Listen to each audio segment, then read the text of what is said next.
So we're hoping to find out on Friday evening what the status is from Coach Malzahn, who, as you well know, Jim, has not been overly prone to give away information. Yeah, he will say 27 words that may or may not connect to each other and will mean nothing when the sentence is over. I got to say something about that because we have our interviewing tactics. So much of it, as you know, in your profession, is the phrasing of your question that will prevent the person being interviewed from giving you a one-word answer. Right. Gus Malzahn, somehow, some way, is able to do that. When you give him a describe or assess the play of your quarterback in the first half, he'll say awful. Yeah. He doesn't describe, he doesn't get anything. What do you have to do? All of the phrasing, it doesn't work on him. Yep. It's weird. He's like this anti-interview wizard. Yeah, no, I learned very early on, because I happen to be friends with people who represent coaches. I learned very early on that Gus Malzahn's contract did not pay him by the word. He wasn't going to give you anything he did not have to give you. He was not getting paid by the word. I hope you enjoyed your trip. Thanks for swinging by here. We got 30 seconds. Dude, thanks for swinging by here. Best part of my trip. Yeah. Best part of my trip. By the way, my wife fired up about the shirts you got her. Had my hat on Friday on Feinbaum. I saw that, so yeah. You guys all fired up about that. Yeah. So, no, man, what a pleasure. We had a great time. I was glad I was able to stop by there. Yeah, well, we appreciate your friendship and everything you do for us. Have a great week. Enjoy talking to Brown and LT later this week. Send us pictures in the TNR gear. That's Monday Morning Live, folks, brought to you by the great folks right there at mybookie.ag. Promo code next round, mybookie.ag. Replay starting if you're on the platform, audio platforms. If not, 9 a.m. Central Time for the new next round. We'll see you, folks. The Double Down Media podcast family is live and full of content for all ages. The Mystery Fifth Hour gives the next round host a chance to talk about everything but sports. Pour a glass of Bama and bourbon, our weekly college football conversation, while sipping on some of the most interesting pours in the bourbon world. And in our Not For All Ages podcast, The Last Call, LT takes off the gloves for in-depth conversations with stars like Taylor Hicks, presented by Redmont Vodka. Find these podcasts and more by searching The Next Round on Apple, Spotify, and on our website, nextroundlive.com. A legendary coach once said, "It's not the will to win that matters, it's the will to prepare to win." Bryant bankers have the dedication and experience to put together a financial game plan that's right for you. Stop by one of the 7 Central Alabama locations today or give them a call at 1-855-4-BRYANT to begin preparing for your financial future today. You'll find out what unbeatable service and legendary results are all about. Bryant Bank, Equal Housing Lender, member FDIC. Want more of the show? Download the app or visit nextroundlive.com for the latest podcast, The Mystery Fifth Hour, our Not For All Ages podcast, The Last Call, and the entire Double Down Media podcast family. All at nextroundlive.com and on the Next Round app. The Next Round Golf Cart is here. Your chance to play 4 area golf courses for just $89. Get 18 holes in cart at Limestone Springs, Cross Creek, The Meadows, and the newly renovated Woodward Golf Club. A $247 value for just $89. Get your golf cart now at nextround.store. Spring weather is here, and our friends at Hemphill Services are offering a $69 HVAC tune-up plus 10% off any service call when you mention the Next Round. Call Adam, Chad, and the guys at Hemphill Services. Make sure your HVAC unit is ready to keep up with the changing weather. Hemphill Services, locally owned and operated independent train dealer. The team can service all makes and models. For all of your plumbing, heating, and cooling needs, call Hemphill Services. It's hard to stop a train. 205-229-2090 or hemphillservices.com. That's 205-229-2090,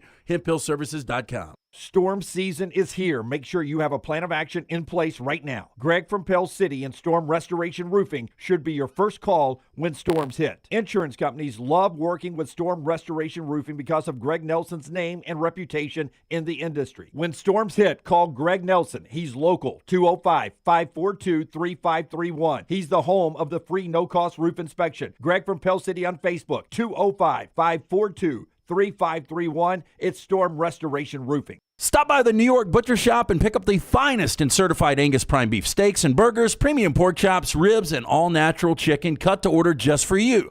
Their chef-prepared entrees and side dishes are the perfect dinner-to-go choice for your family and are ready to heat at home. With a great selection of fine wines and desserts, the New York Butcher Shop is your one-stop dinner shop. 2 locations to serve you, Cahaba Heights and on Highway 119 in Greystone. The New York Butcher Shop. Rare quality, well-done service.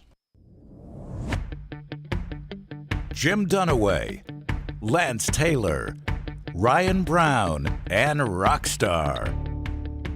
Live from the Birmingham Racecourse Casino Studios, the next round, presented by Bud Light, is on now. Scottsboro, the coast of South Carolina. Ashley with good morning. Gotta love Tennessee hate week. We'll talk about Tennessee, Alabama. It'll look very different than the 52-49 shootout we saw last year in Knoxville this week. A lot of people are saying Joe Milton versus Jalen Milroe will be the Spider-Verse, where Spider-Men are pointing at each other. Yeah. Everybody looks like the same. We'll talk about that as we get into that. Crazy weekend of Week 7. Heading into Week 8, the second half of the college football season. He's Ryan Brown in his victory orange today. That is Lance Taylor. I'm Jim Dunaway. Rockstar Forrester, Tyler Lunsford, Taylor Corn handling everything social media as we get going. The usual lineup today: Tyler Booker, Alabama offensive lineman, left guard, not left tackle. More on that in a moment. Booker with us in the next segment. Joel Klatt with us at 10:25.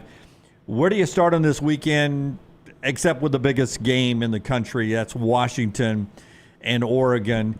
And as I started off Monday Morning Live with Luganville, it doesn't always happen where you have big games that live up to the expectations. But we've gone back-to-back weeks now with Oklahoma, Texas lived up to the billing, maybe exceeded it, and then Washington and Oregon lived up to the billing, maybe exceeded it. That's back-to-back big games, and they lived up to the expectations. I think the 3 best games that I've sat back and watched this year have happened over the last 2 weeks. And the 2 games that you mentioned, Texas, Oklahoma, Washington, Oregon, it did live up to the expectations. But Friday night, I know you guys went to sleep at halftime, which a lot of people did, with Colorado up 29-0. That's why it's hard for me to call it the best game, because it's 29-0. I know, but it was so incredible watching that second half comeback. And, you know, I know there were a lot of people that stayed up and watched that for multiple reasons, whether you had some action at mybookie.ag or the fact that you just don't like Deion and you want to see him lose. Or you love Deion and want to see him blow somebody out. Yeah, either or. Things, But, man, I mean, college football.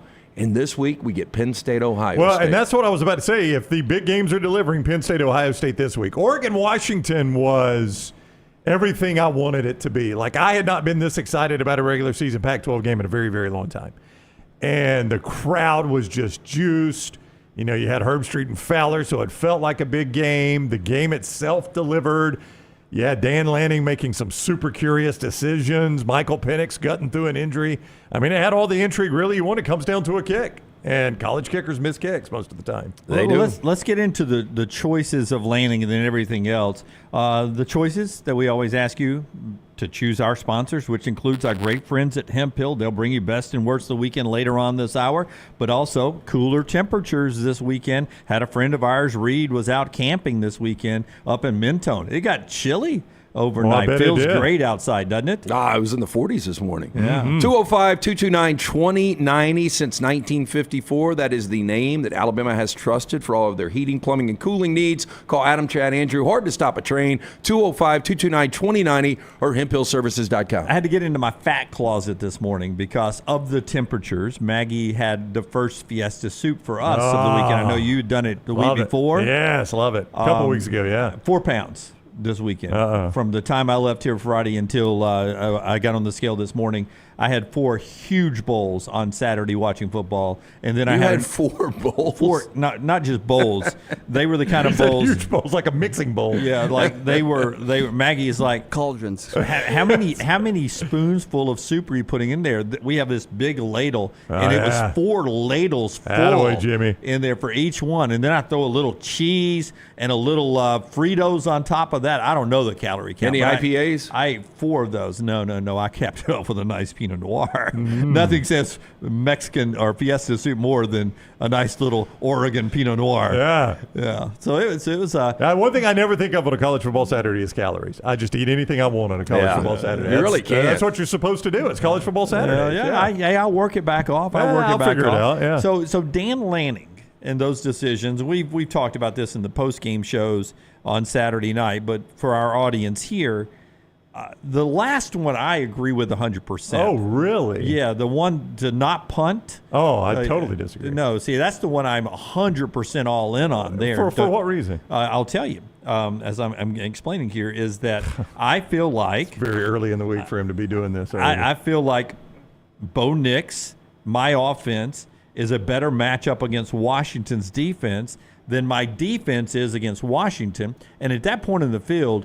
we may gain 25 yards with a college punter. We're not going to always, to say, well, let's pin them down close to the goal line. Chances of that happening is not a very high percentage. It's a better chance I'm going to kick it into the end zone, and they're going to get it at the 20-yard line. Or I'm going to try to angle a kick and shank it, and they're going to get it at the 30-yard line, and I've gained nothing. I got one play to walk it off with Bo Nix against them. I like that one. It's the points, not taking the points early. Before half, that bothers the crap out of me. That threw everything out of whack. And it's 4th and 4. Yeah. And my point when we did post-game is it's 22-18. You cut it to 22-21 on the road, and you're getting ball first in the half. There was zero reason you don't take the points. It was like the 110% bonus you get at mybookie.ag, Brownie. It's free money. That was an extra possession they gave you. That was 3 free points. Free money. But if you take the points in either one of those times, you don't even have to worry about the one at midfield. The reason I disagree with you on the midfield one, and I heard what Luganbill said to you this morning, he was with you, that Penix is going to score either way.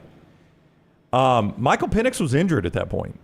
You had an injured Michael Penix. Now, obviously, he made 2 really good throws, but if I pin him down a little bit... he had his worst stretch of the year in that game. Now, overall, the numbers were great, and he made some incredible throws, but because he was banged up... Yeah, he was a little bit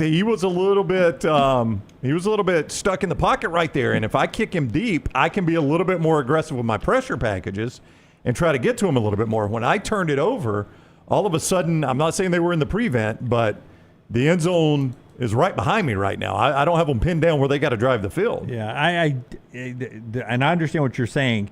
If you kick those other field goals, it never comes down to that. If he does have that stretch, you never know if he ends up having that bad stretch that he had in the middle. Then they may end up winning this game by 2 scores if they kick those field goals. I asked Luganbill this, and I want y'all's thoughts on this. Do you feel like because he did it the first time? Yep. That at that point I have put on my Riverboat Gambler hat, and so I've got to do it every time. You can't be in the middle of the road that I've come out and it's balls to the walls and I can't do anything else. Because he did it the first time, the next time he was down there, he was down 11. That's why he had to do it the second time. But I also think there was something to you could tell how frustrated he was at the end of the half, and he's second-guessing himself. And Holly Rowe asked him, why didn't you take the points there? Well, we're aggressive. This is the way we're going to play. Yeah. So I think he's even talked himself into, we've got to continue to be aggressive. Well, it sounds like he told his guys we were going to be aggressive too. You know what I'm saying? Yeah. At the end, Bo Nix was saying, let's go for it. And that's you got to ignore that. Yeah, I know. You got to be the adult in the room. I know. Well, but, the quarterback's always going to want to go for it. I think I just don't understand this we're not going to win this game kicking field goals mentality that a lot of college football has. Field goals are worth 3 last time I checked. That's right. That's 3 of them. And to your point, he went for that 2-point conversion and got it early on. So 2 field goals and that extra point you got on the 2-point conversion, that's an extra touchdown. Now, that's 7. Last year when 2 years ago when Ole Miss was at Alabama and Kiffin was – I kind of agree with Kiffin there. Field goals aren't going to beat Alabama in that situation. This is not that situation. You're an equal team to Washington. This is not I'm a 20-point underdog. I'm not going to kick field goals because field goals aren't beating Washington. You're the same team. In fact, you might be better. Oregon might be the better team. I don't know. They look like it for most of that game. So I didn't understand the philosophy. It's his philosophy. Lanning has always been aggressive, as people are reminding us, and I have watched it. He has been aggressive. Yeah. I wonder, and probably not, but remember he ran it up a little bit on Dion a little bit. He did some things there, going for 2 and this and that. Yeah, he really did in the second half. He took the foot off. He did, but in the first half, people were asking, so they asked Lanning about going for 2 here. We're always aggressive. We always go for 2. And I always wonder, if he was thinking, I sort of said we always do this. That's his MO, and he didn't change. And I don't hate that. I don't hate it. I've grown up, these last years of my life with watching Nick Saban go the NFL mentality. 3 points means a lot. Let's play to my defense. But he's also got the best team most of the time, so it's easy to coach that way. Right. Yeah, most of the time. And, he also kicked an onside kick in the national championship game. Yeah. So you can be both. You can play conservative, take the points, or you can play aggressive. We killed Jimbo the week before, and probably could kill Sam Pittman back-to-back weeks against Alabama, because both those guys were uber conservative against Alabama. Yeah, Sam Pittman, I kind of felt that way when he kept kicking field goals against Alabama. I'm like, you were not going to win this game kicking field goals. Then when they had the 4th and inches and they chose not to go for it with a big old quarterback that, it feels like all he's got to do is lean into the line of scrimmage and they punt. And then the play that actually changed the game in Alabama-Arkansas was the face mask. I don't know what changed it, but something changed after that face mask. And Arkansas was a different team. Lance, that was a 3rd and 8, and they were just going to run and punt. Yeah, they were going to run and punt, and Jalen Key gets the face mask there. They go down and score, and Alabama was running the football successfully, and they got away from that. I don't know. That was a puzzling Alabama game, but that game is 24-6 at that point. They are literally running and punting and giving up the game. The game was over if Jalen Key doesn't get that face mask. If Sam Pittman had waved the white flag, he said, I'm done in Tuscaloosa. I can't win here. And a face mask, and they drive down and score, and it's a different game. Luganville looked at me like I had a third eye. Before you tell us about JohnsonRVCenter.com here, am I the only one that thought their face mask got locked up on each other? And I felt like Jalen Key grabbed his face mask because he thought his face mask was being grabbed, and he was trying to grab the guy back who was grabbing his face mask. But I think their face masks got locked. Oh, I didn't look at it. Am I the only one that thought you're that? a Bama fan, so. Tell us about JohnsonRVCenter.com. Yeah, I-65 exit 304 in Coleman, 334 in Decatur. They just returned from the Fall River Expo, and I don't suppose most of you know what the Fall River Expo is, but it's a big deal in their industry. It's where you go look at all the brand new floor plans of all the new RVs, and they've looked at them, the travel trailer, the fifth wheel, the toy hauler, the motorhome floor plans, and they've said this is what our customers want. They want these things. So they're about to be delivered, and now they got to make room for them. So they've got the Call of Fall campaign. Great savings on many different lines to go camping even this fall. You can get fifth wheels discounted more than $50,000. You heard me right, $50,000. Travel trailers starting at just $179 a month with approved credit. I-65 exit 304 in Coleman, 334 in Decatur. Always online, JohnstonRVCenter.com. Thanks for those of you in the Vulcan Tire and Automotive chat room who thought the same way I did. Yeah, but there is a good chance that I was just looking through a crimson-colored glass when I saw that happen. But he definitely reached up and grabbed the face mask afterwards. Doing that. Okay, let's get to that Alabama game in a second, but a couple of other things in the chat room this morning. I don't know if you're Jason's getting his worst of the weekend. I sent this to you guys and tweeted it out. Desmond Howard with his singing with the Husky mascot in pregame, where he wasn't getting the X. He was replacing Penix, the X, with an S. Yeah, I don't. Big Penix energy is what he was. It was a song, and he was singing it along and changing the words, but not changing the words. And they have the mic open, and I almost feel like it was planned this way. That Desmond knew what he was saying, and it was planned that way for. And no grown man says penis. For McAfee to say, God, I've been pronouncing his last name wrong all these years, and Reese says, no, you haven't. I mean, you can hear that. It was almost like it was planned to leave the microphone open. Yeah, I wasn't watching. I saw it when you sent it to us. Yeah. And I have never been – Desmond seems like a nice guy. I've never been a fan. I can't believe that guy actually gets paid to do what he does. But it has become an embarrassment. Yeah, that was I mean, they try so hard. And you know those guys up there, they're making a lot of money, so they're like – I bet if you polled them behind the scenes and had conversations with them, they hate what they're doing right now. Let's get some sounds of the game brought to you today by our friends at Redmond Vodka. Let's go cut 9, Dan Lanning. Let's let Lanning explain to you the way he was thinking, the way he felt after the contest. I leave this game, just like I did Oklahoma, Texas, thinking both are still playoff contenders. You both agree? Yeah, absolutely. Yeah, I mean, obviously Oregon's going to have to win the Pac-12 championship. I mean, they've got no other option. I don't know what a one-loss Pac-12 champion, the loss in the championship game to Oregon would do for Washington. Yeah, to me, the fly in the ointment. So both of them have 3 teams coming up that can beat them. Oregon State, they're good enough to beat both of these teams on a good night. USC, the defense was improved. I mean, USC -5 in turnovers. It was just a pathetic performance. I don't think you'll see that again from the USC offense, but we'll see if their defense can hold up. And then the most important is going to be Utah, if Cam Rising will ever come back and play. Boy, if I'm Rising, I just want to take this year. Go ahead and get perfectly healthy. Why do a partial year? Just do the whole year and come back another season. Yeah, but, I mean, you still have everything in front of you. Yeah, they could still win the conference championship. Yeah. We'll see. We'll see if he plays it. You know, if you're going to play, this is a good week. USC, Utah. Here's Lanning after the loss in Seattle, and he's very honest. He takes some of the heat here. I think this game's 100% on me. I don't think you guys got to look anywhere else besides me. You know, I think every one of us can look and look at the decisions that were made today. And again, if you can make some of those decisions differently, like I said, if you kick the field goal before half, you kick the field goal somewhere else, then that it could have been a different result. You never know how the rest of the game's going to play out, so you make those decisions based on the information you have.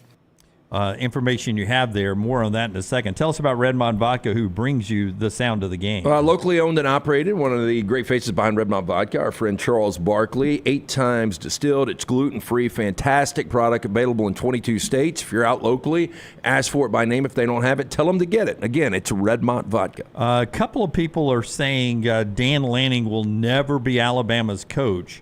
With that kind of style over in the chat room. It's going so fast this morning. We appreciate that flying through there. I probably got so that much started, and mine was somewhat tongue-in-cheek. I think people that follow me on Twitter or know that I'm a little tongue-in-cheek. But I wanted you to comment about, because you have been the Dan Lanning is your pick to be the next head coach when Nick Saban ever decides to retire. Do you think coaching like that would play well in Tuscaloosa? Oh, I do not at all. Alabama fans would have absolutely hated losing the game that way. Yeah. I mean, hey, he would be getting skewered this morning. I think there's also something to playing that style when you coach at Oregon. And my example would be, I don't do shots when I go out, but if we go to the floor, Bama, if somebody gives me a shot, I'll do a shot. If you're coaching Oregon, it seems like you got to go for 2. You got to take bigger risk. You have to be more buttoned up in the SEC. Yeah, but doesn't it seem like anybody that's ever coached at Oregon, they're more aggressive? It does feel that way. But then I don't want to hire a guy that feels like he's got to change who he is to be the Alabama coach. I want to hire a guy that is made to be the Alabama coach, right? Yeah. So I don't think I would, if that's what he wants to do and if that's his style, that's fine. I don't think it would fly at all in Tuscaloosa. And Chris H. it's flown off the screen. We need a bigger screen now, Lunsford. It's going so fast over there. Chris H., LSU fan, says he's a second-year head coach. He's still learning on the job. He mismanaged the end of the game last year and cost them the loss to Washington. In this same game, he makes some questionable decisions. But I've heard Nick Saban tell a story before about something when he was at Michigan State in a game that cost him a game, and he's coached differently since then. There is something to learning on the job before you get maybe your forever job. And Oregon could be his forever job. It's a great program. It's a great program to have as your first head coaching job. I think there's only probably, now that they're going to the Big Ten, maybe 10 other jobs he would take. So it's going to have to be perfect timing. Everything's going to have to be set up the right way. I think both of those guys are fantastic coaches. You can question Dan Lanning this past weekend, and I agree, really just the only one that 100% you got to take the points before half. Outside of that, look, I think he's improved as a coach from last year to this year. Yeah, I do too, and he's a dog recruiter. I mean, I love his recruiting. I love his defensive mind. A lot like Saban, you'd have a defensive-minded head coach. Smuff, I mean, Lanning's 37. Where was Saban as a coach at 37? Those are all great points. In the NFL, I think as a defensive coordinator. Yeah, or as an assistant, was working his way up somewhere. That Oregon team is good enough to contend. And if they get another shot at Washington, that'll be a fun game. I feel better about Texas beating Oklahoma in the Big 12 championship if they make it again than Oregon beating Washington. I think Oregon can beat Washington in a rematch. Yeah, but I think Washington is the better team. But I do sort of feel like Washington's receivers and Oregon's DBs, I just feel like Texas got caught up in a bad Quinn Ewers day, and if they play again, I don't think Dylan Gabriel can escape as much as he did in that game. I feel if both of them rematch, which is a possibility, right? I'd feel better about Texas beating Oklahoma than I would Oregon beating Washington. It's going to be much more difficult for both Oregon and Washington to win out. I mean, it seems like Texas and Oklahoma, they've got, I think one of the two, Oregon or Washington, will trip up in one of those games that I mentioned. Therefore, good chance they're not going to be there for the rematch. I'd love to see it. Yeah. But, Brown, you talked already about the home field advantage there in Seattle. It would be a neutral site game next time. Yeah, it's in Vegas. Is that Vegas, right? Yeah. Nobody will be there. That's true. Those Oregon fans travel well. I assume Washington does would, too. Yeah. I mean, if it's for a spot in the college football playoff, 11-1, 11-1. Yeah, I mean, you're really in that conference down to Utah, Oregon, Oregon State, Washington, USC. And it's probably going to come from that group. And Utah's probably out of it if Cam Rising never comes back.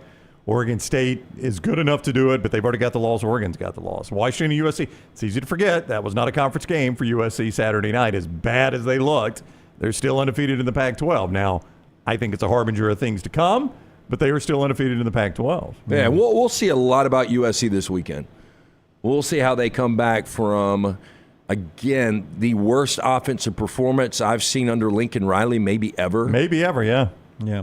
All right, we'll get to the Alabama game with Tyler Booker, the offensive lineman left guard. He'll be on the show next in the next segment, and then we'll jump into everything else that went on in college football, including it's a big week in Auburn because we get the guy who used to coach Ole Miss and got the Auburn job, the guy who currently coaches Ole Miss and was in the running and most thought was getting the Auburn job, playing each other after Auburn went down to Baton Rouge and was outmanned by LSU in a big win for the LSU Bengal Tigers. All that coming up on the show that's being brought to you today by our friends at Woodhouse Day Spa. Tell us about Woodhouse, LT. Fantastic place to go. Again, the holidays are right around the corner, and if you're looking to buy that special gift for that special person, Woodhouse Day Spa, simple solution. You can stop by the location of Woodhouse Day Spa. Go see Casey and Stewart. They're located right there at the Summit Shopping Centers.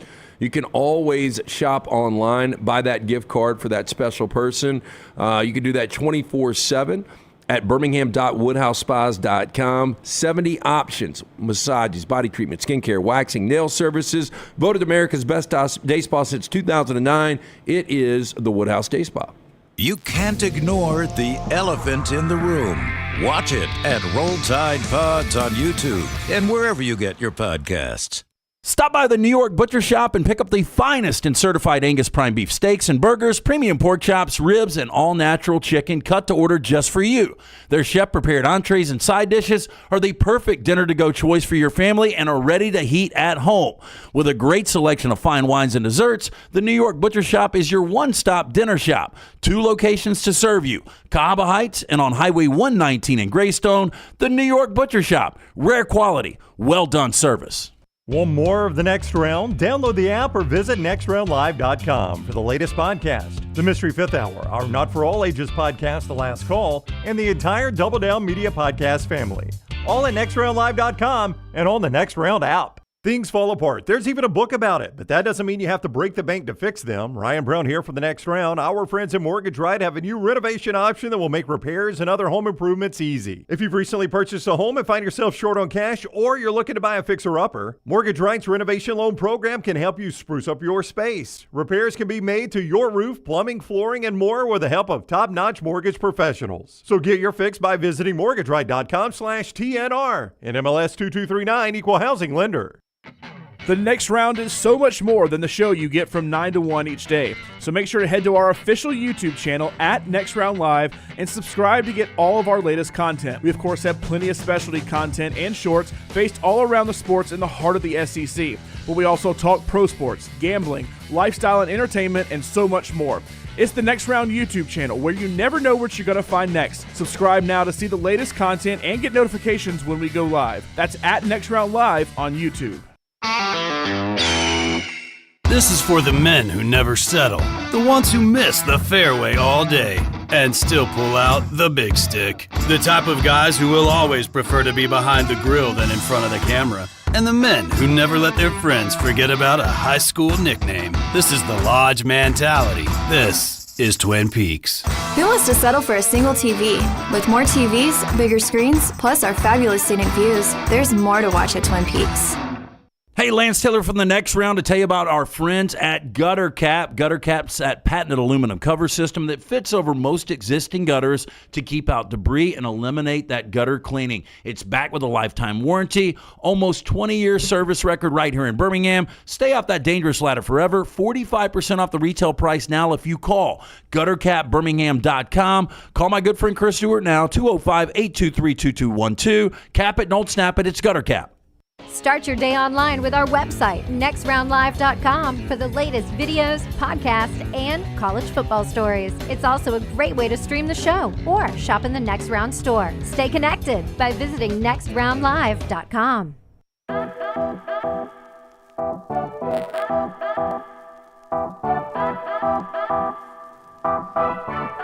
Ashley, one of our great female listeners, I don't know the insight she has into this, but she's saying make sure to ask Tyler about their offensive line dinners at the Chop House. Oh, wow. So, how we haven't been invited. Well, I bet there is some meat consumed at that damn thing. How we haven't been invited to that yet, I don't know why. Let's talk a little Alabama football, man. The Crimson Tide winners over the weekend over Arkansas, and Tyler is with us each week on the JohnstonRVCenter.com hotline, and he is presented by Craneworks, the big guy. Tells you look for the big dog when it comes to Craneworks and Rental Works. Welcome in, Tyler. How are you today? I'm great. How y'all doing? I'm doing well. I guess we'll save the steakhouse discussion for later, but I am interested in discussing this with you. Let's go back to the game. It was, kind of a strange game. It looked like two different teams in the first half and the second half. Nick Saban even said, normally y'all ask me about the halftime speech. No reason to go into it because it must not have been very good. What happened in the second half? It just felt different.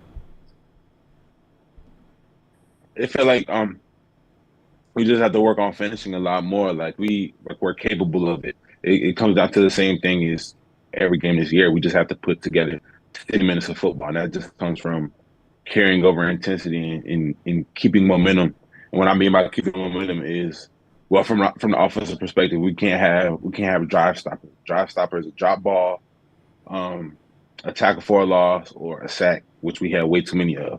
And I think that's where it starts. We got to have stopping. You have to stop having drive stoppers, and that'll help us keep momentum. And that momentum will carry on to the defense, and it'll snowball in a good way. But that's what it really comes down to, execution and stopping the drive stoppers. I mean, obviously, winning the football game, most important thing, but I thought you guys did clean some things up. I mean, only 5 penalties, no turnovers. It's got to be positive. Mm-hmm. Yeah, you always want to take the positives out of the game, but there's also a lot to learn from. We have to be a lot better in pass protection across the board. We just have to protect Jalen, like I said last week, it kills me. It kills us to see him on the ground as much as he has been. So that's something that we're going to have to clean up technically and schematically as well. Well, I mean, I was going to ask you that because every fan is watching this. They see the stats that it's 5 straight games of 4 more sacks. How much of that can be corrected in practice? Is it a scheme thing, or do you think it's a personnel thing where you guys, including the quarterback, who sometimes is responsible for sacks by holding the ball, how much of that can be cleaned up in practice, and how much of it is just skill set, do you think? I feel like being at the University of Alabama, we have some of the most talented athletes in the country. So I don't think it's a skill thing. I feel like it's just a technique thing, and it's also it's definitely a technique, and it's also an experience thing. I feel like there's a lot of guys on the offensive line that are just getting some of their first starts, some of their first major reps, and they just have to figure out how to really embrace the moment, take a deep breath and be like, okay, I'm here, now it's time to perform. But all those guys have improved a lot, and they just have to continue to improve. We all do. Explain to me, though, the left tackles right now, and now it's a couple of them that are playing at left tackle. At times, it would be easy for them to get down on themselves because of what is happening, with Landon Jackson this past weekend running around them. How are you guys as leaders on the team trying to say, man, I've been there before? You just got to pick yourself up. It's the next play. Is that tough to do, or do you see those guys dragging ever and you guys trying to pick them up? What's their mentality right now? Obviously, nobody wants to give up a sack in a game. But once you give them multiple, it could really be detrimental to your psyche. But those guys at left tackle, they have really strong mindsets, and they've had the next play mentality throughout the whole game. It's like, hey, like next play, we'll talk about it when we get to the sideline. And then once we get to the sideline, we'll talk about it. And the thing that's very encouraging about those guys, they know what they did wrong. Now is just time for them to prevent it from happening and just being more technically sound. But that's what's very encouraging about the whole about both of those guys, Pritchett and Proctor. They can kind of self-diagnose and they kind of know what happened. So it's just time for them to put it all together, and I think that'll happen very, very soon. Tyler Booker is with us, the Alabama offensive lineman, presented by Craneworks and Rentalworks. The big guy, remind you, look for the big dog, Craneworks and Rentalworks. So here comes Tennessee, and I do not have to remind you how that game went last year. Are you a big revenge guy? Is revenge a motivating factor for you when you've lost a game like you did last year to them? Not really, because I feel like revenge, that's when too many emotions become involved, and you don't want to play emotional. You want to use your emotions to play. You don't want to play emotional, but at the end of the day, it's Tennessee. It's a big game. It's always been a big game here, and it always will be. But at the end of the day, it's just another game. We have to approach our preparation for Tennessee just like we have every other game, and learn from the past games and make sure we don't make those mistakes this weekend. It's such a different team than last year. Everybody talks about Josh Heupel, high-powered offense, and you had that with Hendon Hooker last year. But watching them Saturday against A&M, they're physical. Coming into this game, and I was one of those guys that said they're not going to be able to run the football in Texas A&M. Texas A&M went out, tried to establish the run. They couldn't run. Tennessee on the other side flipped it around and really could run on this football team. When you watch them on film, how different do the versions look? Both successful, but last year it seemed like it was all about the offense. This year they're playing physical football. Yeah, they're playing a lot more physical on the defensive side of the ball, and just from as much film on them as I watched, they do a lot of great things, and I'm looking forward to preparing for them this weekend. It's a big weekend for us, big weekend for the fans, and just excited to go out and perform. Have you ever smoked a cigar? No, sir. So hopefully my first will be on Saturday. Yeah, that's a good way to start if you're going to jump in. It is a fun week at the University of Alabama. You got Tennessee bye week, LSU coming up for the team. Y'all were running the ball so well, and we got to see a couple of the young guys in there running the ball. You got a little Jam Miller, got a little Justice Haynes in there. What did you make of their sort of really first main playing time in the heat of a game? What did you think of the two young guys when they came in? I think they both did great, and that's very encouraging because we have two very experienced guys with Jason Rodell, but to know that we have Justice and Jam, well, we knew we had Jam last year, but just to see both of them perform as they did in this game is very encouraging, because if we do get into a point where we need to run the ball, we're very deep at that position, so there won't be any fatigue in the backfield, but us running the ball will also open up for the pass game too, and that's been developing in the past couple weeks, and I'm very excited to see how we really put it together and play complementary football. All right, let's talk about these steak dinners. So the entire offensive line, most of the offensive line goes for steak. What's the story here? So that's something that's really personal to us. That's a time that we enjoy. So we just go out and have that personal time because we're always at the facility together. But yeah, that's something that just stays between us. What's your cut of meat though, and how do you get it temperature wise?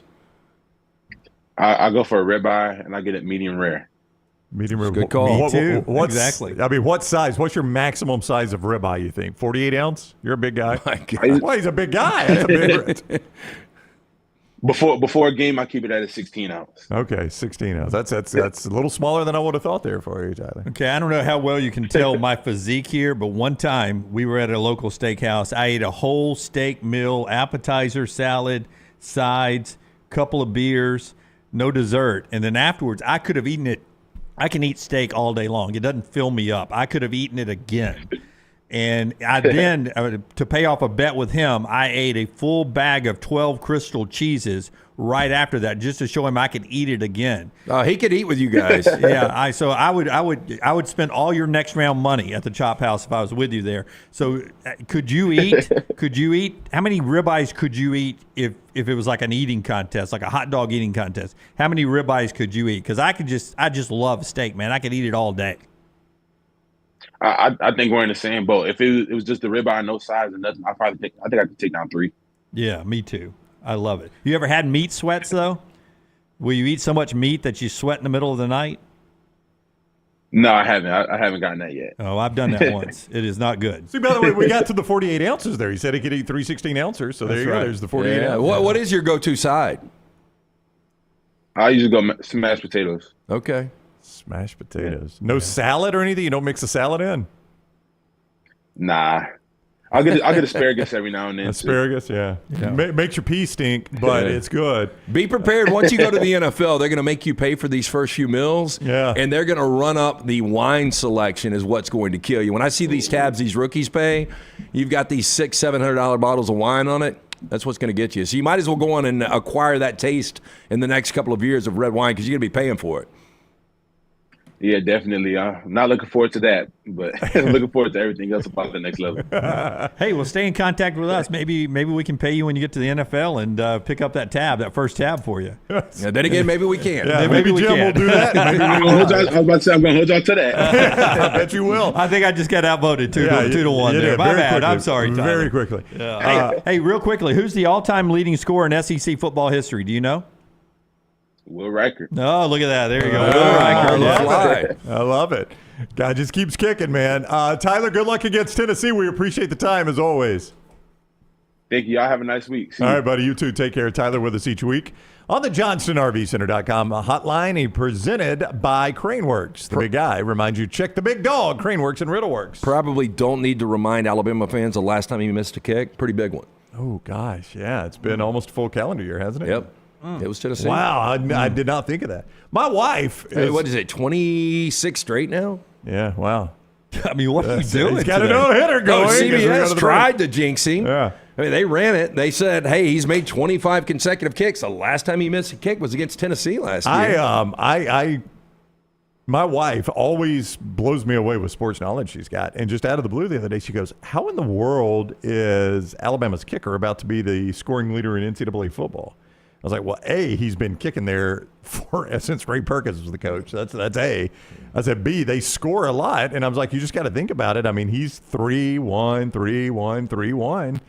I mean, it makes sense when you start thinking about it. Oh, yeah. And the COVID year changes everything. It changes everything. SEC, not the NCAA, I believe. Well, I think he's got a shot at the NCAA one, doesn't he? Does he? I don't know. I think I'll have to look, Jim, but I think he needs I would say. Now, I think he needs like 50 more points. I mean, I think it's going to be a lot. Yeah. But I do think he can get there.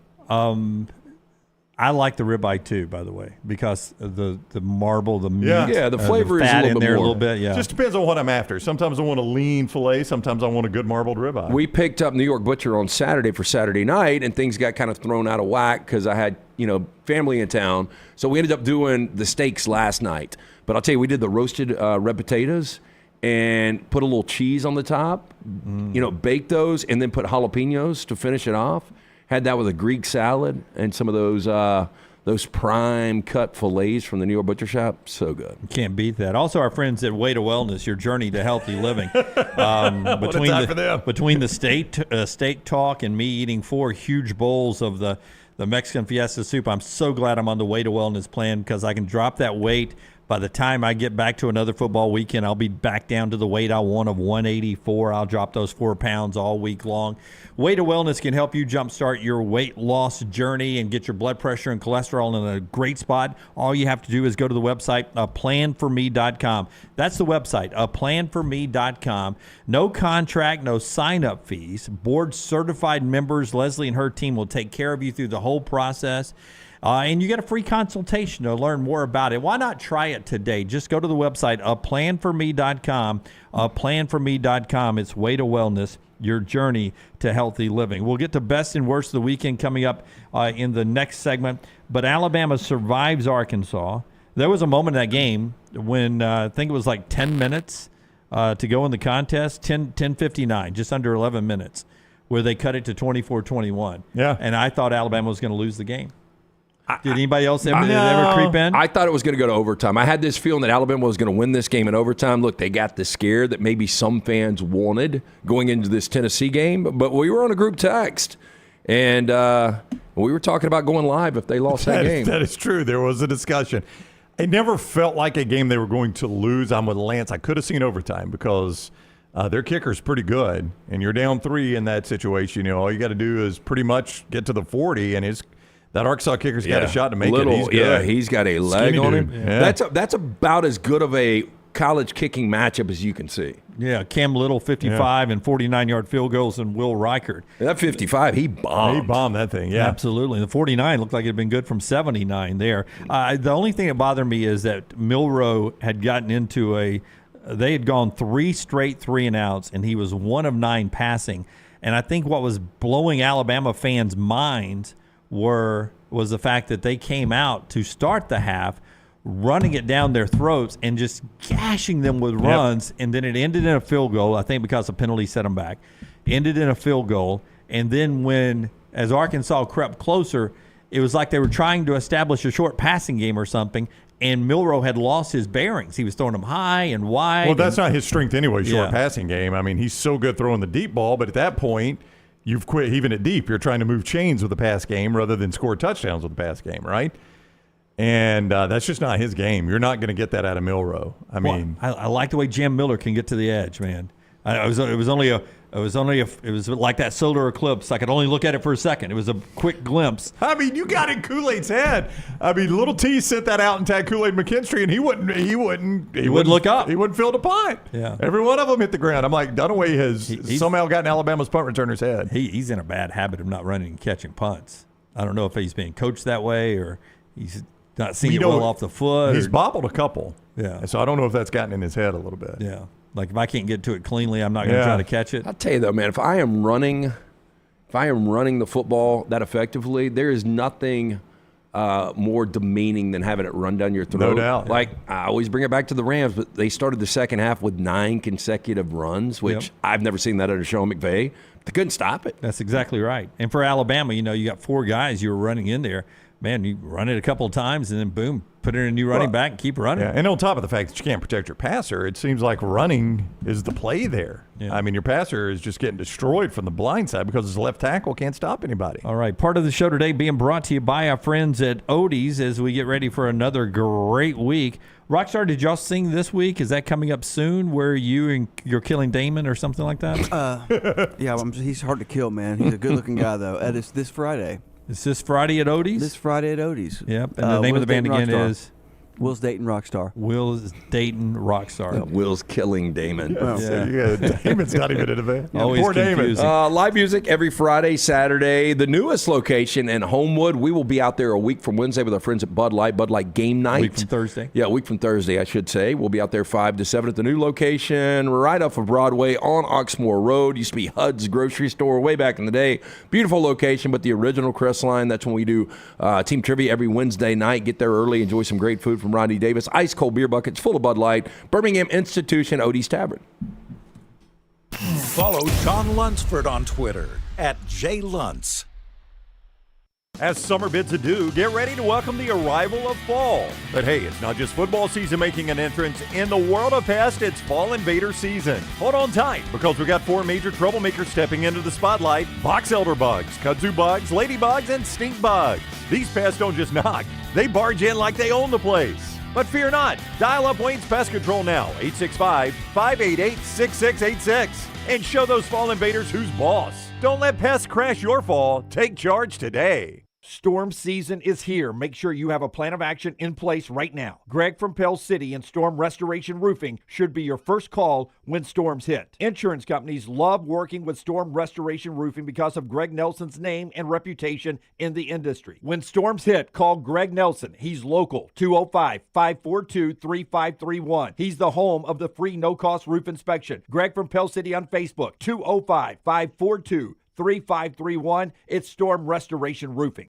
It's college football time in Alabama. This is Congressman Robert Adderholt. I grew up an Alabama fan, Roll Tide, but my wife, Caroline, grew up an Auburn fan, War Eagle. But no matter who you pull for, whether it's the Lions of the University of North Alabama or the Gamecocks of Jacksonville State or any other school in between, I want to wish all the players, the coaches, and especially the fans another great college football season here in Alabama. I'm Robert Adderholt, and I approve this message. Paid for by Adderholt for Congress.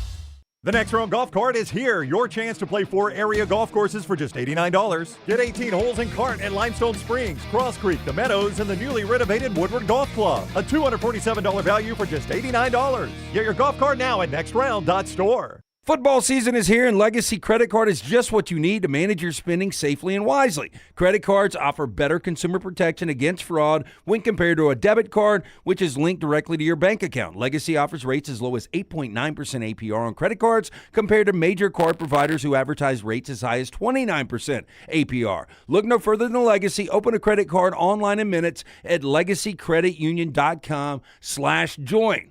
APR's annual percentage rate, rates, and offers subject to change. See website for details. Federally insured by NCUA. No one does happy hour like Twin Peaks. Whatever your preference, we have everything from tequila cocktails and an extensive bourbon category to local craft beers and handcrafted whiskey cocktails. And don't forget about that 29-degree man-sized drafts. It's Twin Peaks at the Patton Creek Shopping Centers. Hey, Ryan Brown here from The Next Round. Do you want to help pay for my kids' college and look great while you're doing it? You need to go to The Next Round store. Everything from hats to short sleeve and long sleeve t-shirts, sweatshirts, hoodies, zip-up hoodies, and much more. And we're adding new things all the time. Why would you not want to see my kids get a great college education and look great out in the public while you're doing it? Get the gear we wear all the time on the show, and there's only one place to get it. Nextround.store. That's nextround.store.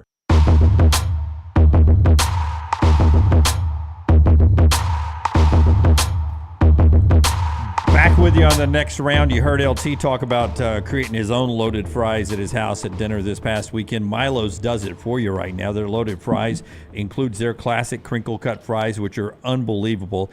You can go with the Mexi fries. That's queso, bacon, and jalapenos there. Or you can go with the saucy fries, which is 100% pure ground beef, grilled onions, and that Milo sauce with queso on top. The Mexi fries and the saucy fries, you can get a free order right now. All you have to do is download the Milo's mobile app and use the promo code NEXTROUND to try one of their new loaded fries for free. It's the Milo's mobile app. Download the app, use the promo code NEXTROUND, and try the loaded fries for free. You know, my older brother was in town this past weekend. First time I've seen him since Chuck passed away last May, so it's been a long time. But every time he comes in town, he goes to Milo's because they don't have a Milo's in Mobile, which I didn't realize. Yeah. It's local and been there for a long, long time. It is wonderful. We'll get to best and worst of the weekend here. Monday Night Football coming up. Pretty good one tonight. You got the Cowboys and the Chargers, 7:15. Couple of baseball games today. Texas wins game 1 last night. They've still yet to lose in the postseason. Swept the Rays, swept the Orioles. Now they win in Houston. Jordan Montgomery was unbelievable. They shut out that massive Astros lineup in Houston. Game 2 this afternoon. Game 1 of Arizona and Philadelphia tonight. Game 2 is on Fox or FS1. I don't know which one. And then the game 1 for the National League's on TBS tonight. All your plays at lanceslock.com. Go sign up there at lanceslock.com. Got plays on those today? Yeah, we will. Look, we try to be transparent. Football plays, we were 7-9 over the weekend, but we lost big unit plays. We had our biggest NFL game of the season yesterday with the Seattle Seahawks. They had 4 first and goals in the second half, and they came away with 3 points. That's hard to do, really. I mean, it was so frustrating. And on their second to last possession, I don't know what you guys do on this. It's 2.5 minutes to go. You got 2 timeouts, 2-minute warning. It's 4th and goal from the 6. If they kick there, they cover, and they have another opportunity. They actually win the game because they get back down there. The third down play, and I know a lot of our listeners that are subscribers were so frustrated with this. If they've got 3rd and goal from the 20. Because Geno Smith had taken an awful sack, by the way. Oh, the offensive line couldn't hold up. Yeah. They picked up 13 yards. If they don't pick anything up on that 3rd down, I think they kick it. And they play defense. And unfortunately, we lost a really, really tough game yesterday. But we bounced back. New week. We've been doing this a long time. It was a frustrating weekend. Big plays didn't hit for you. but we will bounce back with winners at lanceslock.com. Okay, let's get to best and worst of the weekend, brought to you by our friends at Hemp Hill LT. Do that, and we'll get to some of the best and worst over in the chat room. Yeah, 205-229-2090. That's the number you need to call. Adam, Chad, Andrew, the guys there at Hemp Hill Services, make sure you mention the next round. Hard to stop a train since 1954 for all of your plumbing, cooling, and heating needs. Trust the name Birmingham is trusted. HempHillServices.com. A lot of Auburn fans, and I know we hadn't had a chance to get to that, so here we go. A lot of Auburn fans, their worst of the weekend was Auburn. Pure and simple. Averaging 16 points a game now in SEC games. I don't know. Do you guys think Robbie Ashford runs the football better than Peyton Thorne? Yes. Yeah, I think he does. I don't know. I mean, are you asking me, is Robbie Ashford a better runner than Peyton Thorne? Yes, that is exactly what I'm Robbie asking. Ashford would not see the field if he wasn't. Yeah. So I don't know why you keep going Peyton Thorne at this point. I don't know what he brings to the table that Robbie Ashford doesn't do. At one point, it was I was assuming that was still a threat of passing. That threat has now been lowered to not even a passing watch. Yeah. It's not even a severe passing threat now. It's just a mild afternoon thunder shower. It's pathetic, and it's almost like Hugh's going to say, both of you guys are going to play because I'm going to torture both of you. You're going out there. I've got to live with this quarterback play. But, he was a guy that went out and said that Peyton Thorne was the guy he wanted in the portal. I still find that hard to believe. You threw the streak out there. How many consecutive games was it under 100 yards passing? It was 6 against Power 5. It was almost a full calendar year against Power 5. Now, they did finally cross that big 102. Robust 102 on the road against that really difficult LSU defense. The scary thing for LSU, though, although this is a bad Auburn offense, I think they built a little confidence coming off of that defensively. Defensively, because they only gave up 48 points? No, LSU did. LSU did. Yeah. I mean, LSU is still that team that can disrupt a lot of things moving forward in the SEC. Absolutely, especially Alabama coming up after a bye week. They get Army, LSU does this week, primetime SEC network, Army LSU down in Tiger Stadium, bye week, then Alabama. Yeah, I don't know. Like, I saw Eugene Asante after the game say that they were flat. They came out flat. The defense was he was great again, but he got his ass run over. He did, didn't he? He got trucked. Yeah, and he just said that they had a difficult time keeping the energy and the intensity up to start that game, and it was in and out during the game. And I really do not understand that. Like, if you're an Auburn defender, you're playing in one of the greatest stages in all of sports, Tiger Stadium on a Saturday night. That ought to be enough right there. And then you're playing against one of the best offenses in America. That ought to be enough right there. And you put those two together, that's really, really puzzling to me. And if I'm an Auburn fan, boy, I'm a little bit worried about those kind of comments. And I would not want to be on the Heisman Trophy reel that they show on that ceremony with Jaden Daniels, who is the SEC's best shot at getting a Heisman Trophy finalist there. Especially now that Bowers is going to miss time. I think he'll be one, too. When you start to look at this schedule, Alabama, I said before the weekend, there were only 2 losable games, Alabama and A&M. A&M, by the time they play them, I've got a feeling is going to have an interim coach. Bobby Petrino. I think they're going to have guys that are probably opting out. I think it's going to be a complete mess by the time they play them Thanksgiving weekend. Alabama, it comes down to a one-game situation where LSU could be 10-2 at the end of the year, playing for the SEC championship and playing for an opportunity to go to a college football playoff. If that happens, Jaden Daniels is in New York. I don't disagree with you at all. And with Bowers now about to miss time, Daniels is the only SEC Heisman candidate, I do believe. I think you're right there, Jim. I just don't know, like, if you're Hugh Freeze, I know it goes against everything you want to do as a coach, but do you just say, hey, look, we cannot throw the football? We're only going to throw one. I mean, it's basically going to be Service Academy offense. I'm just going to take the run plays.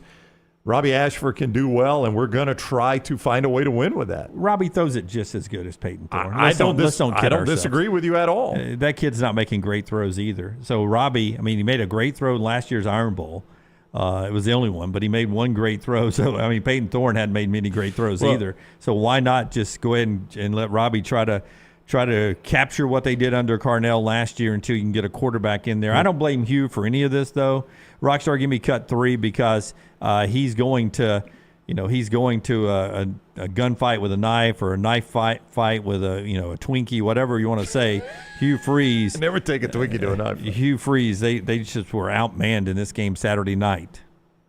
Obviously, a difficult night for us. They beat us every way, that you could. We had no answers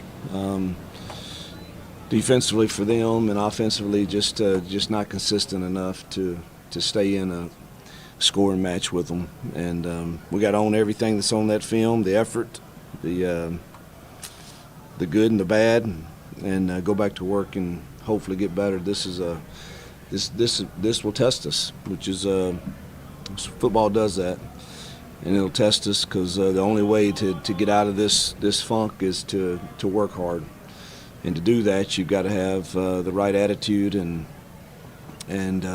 be able to put the past behind, but at the same time own what we're doing. And I don't know that we win the game, but we certainly could have played better. That's a really, really, really good offense, and we didn't play our best for sure. Yeah, he questioned the effort there. Now comes Lane Kiffin and Ole Miss after a bye week down to Jordan-Hare Stadium, and I would expect to see more of what I saw Auburn, Georgia in this game than what I saw Auburn, LSU. You? Yeah, I was going to be prepared to say Auburn wins this game outright on Monday. I think it will be much like that. I think it will come down to a final possession. I don't know if they win the game, but I think that crowd will show up. They've got great fans, great atmosphere. Ole Miss coming off a bye, not necessarily the best thing. I mean, great coaches coming off a bye. You can count on them a lot of the times. Yeah, but it felt like they had a lot of momentum coming off that LSU game, to your point. Yeah.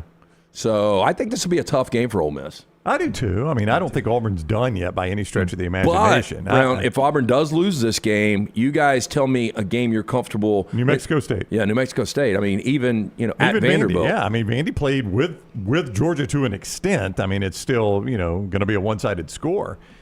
I just against Power 5 teams, if you flush all the throwing against Sanford's defense and those other UMass's defense, Peyton Thorne is a 54% passer, 322 yards, 2 touchdowns, 2 picks. That's losing football. You just cannot. You can't do that against Ole Miss. You can't do it against Vandy. You can't do it against State. You certainly can't do it against the good teams you play. Landmine believer, I can't wait till these Auburn quarterbacks all of a sudden have magical powers in the Iron Bowl at the end of the year. Blake, don't you think Kiffin tries to run up the score if he can? Well, if sure. he can, but I don't think he'll be able to. We'll see. Keep an eye on Jackson Dart's health this week, where he is to this game. Brant says his best of the weekend brought to you by our friends at Hemp Hill. Josh Heupel's adaptability. His worst is SEC officiating. Heupel is having to win games differently with this quarterback and this team than he did last year, and I applaud him for that. Yeah, look, I don't know about you guys, and we talked about this a little bit in the post game. I didn't realize how physical Tennessee was this year. It's a totally different team. Yeah, but boy, they pushed A&M around. They did. And then the punt return killed them. Max Johnson played scared, in my opinion. Yeah, he did, and he did not play very well.